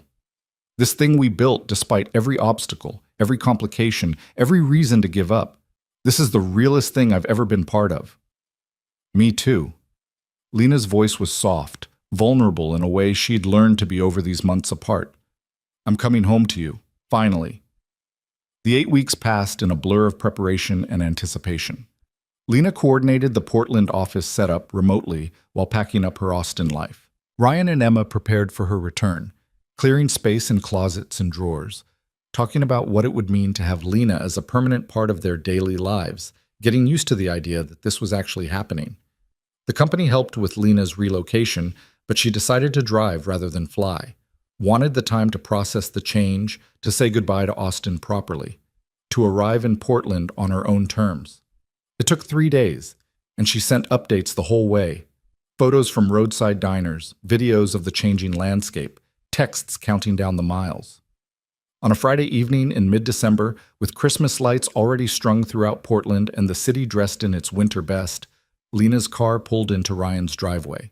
Emma was out the door before Lena had even turned off the engine, launching herself into Lena's arms with the kind of enthusiasm that nearly knocked them both over. "You're here! You're actually here! For real this time!" "For real this time," Lena confirmed, hugging Emma tight while making eye contact with Ryan over her shoulder. The look they shared said everything. "We did it. We made it. We're here." Ryan waited his turn, letting Emma have her moment, but when Lena finally extricated herself and came to him, the hug felt like coming home. She smelled like road trip and coffee and herself, and Ryan buried his face in her hair and let himself feel the full weight of 6 months of missing her. "Welcome home," he said quietly. "I can't believe I'm actually here, that this is real." "Believe it. You're stuck with us now." Carol and Bill arrived an hour later with enough food for a week and the kind of joy that came from watching their son finally find happiness. They ate dinner crowded around Ryan's kitchen table, the 6 of them now, this expanded family, and talked about Lena's new role, the Portland office, the future they were building together. After dinner, after Emma had finally exhausted herself and been put to bed still wearing the biggest smile Ryan had ever seen, after his parents had left with promises to help Lena settle in over the coming weeks, Ryan and Lena stood on his back porch under the stars. It had stopped raining for once, the sky clear enough to see constellations. Lena pointed out Jupiter, still visible in the western sky, and Ryan thought about Emma's scrapbook message. Distance is just space between stars. We're still part of the same sky. I need to tell you something, Lena said, turning to face him. Something I've been thinking about during the drive. Ryan's heart stuttered. Okay. This isn't temporary for me. Portland, you, Emma, this is it. This is what I want my life to look like. And I know we haven't talked about long-term plans because we've been so focused on just making it through the distance, but I'm ready to talk about it now. If you are, what kind of long-term plans? The kind where I'm not just your girlfriend who happens to live nearby. The kind where I'm actually part of your family. Where Emma's not just someone I care about, but someone I help raise. Where we build a life together intentionally instead of just seeing where things go. Ryan pulled her close, his heart so full it almost hurt.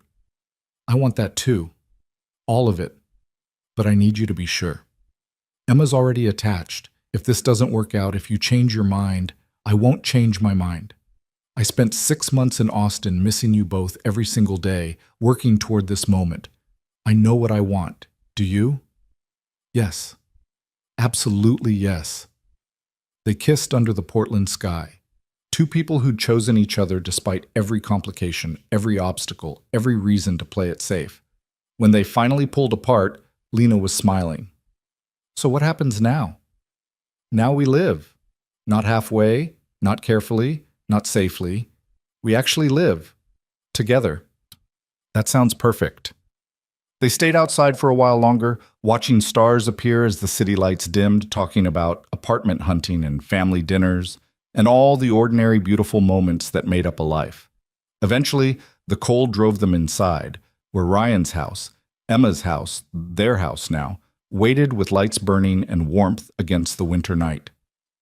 3 months later, on a Saturday morning when rain hammered the windows and the world outside was gray and wet and perfectly Portland, Ryan woke to find Lena already up, standing at the bedroom window watching the storm. You okay? He asked, voice rough with sleep. More than okay. I was just thinking about that first night, when it was raining like this and you drove me home and everything changed. Best decision I ever made, refusing that couch. Lena turned to smile at him. Second best. The best was not giving up when things got hard, when distance and work and everything else tried to pull us apart. We're stubborn like that. Good thing, otherwise we'd have missed all of this. Emma appeared in the doorway then, already dressed despite the early hour. Are you guys being mushy again? Because I need breakfast and you're both just standing around being romantic.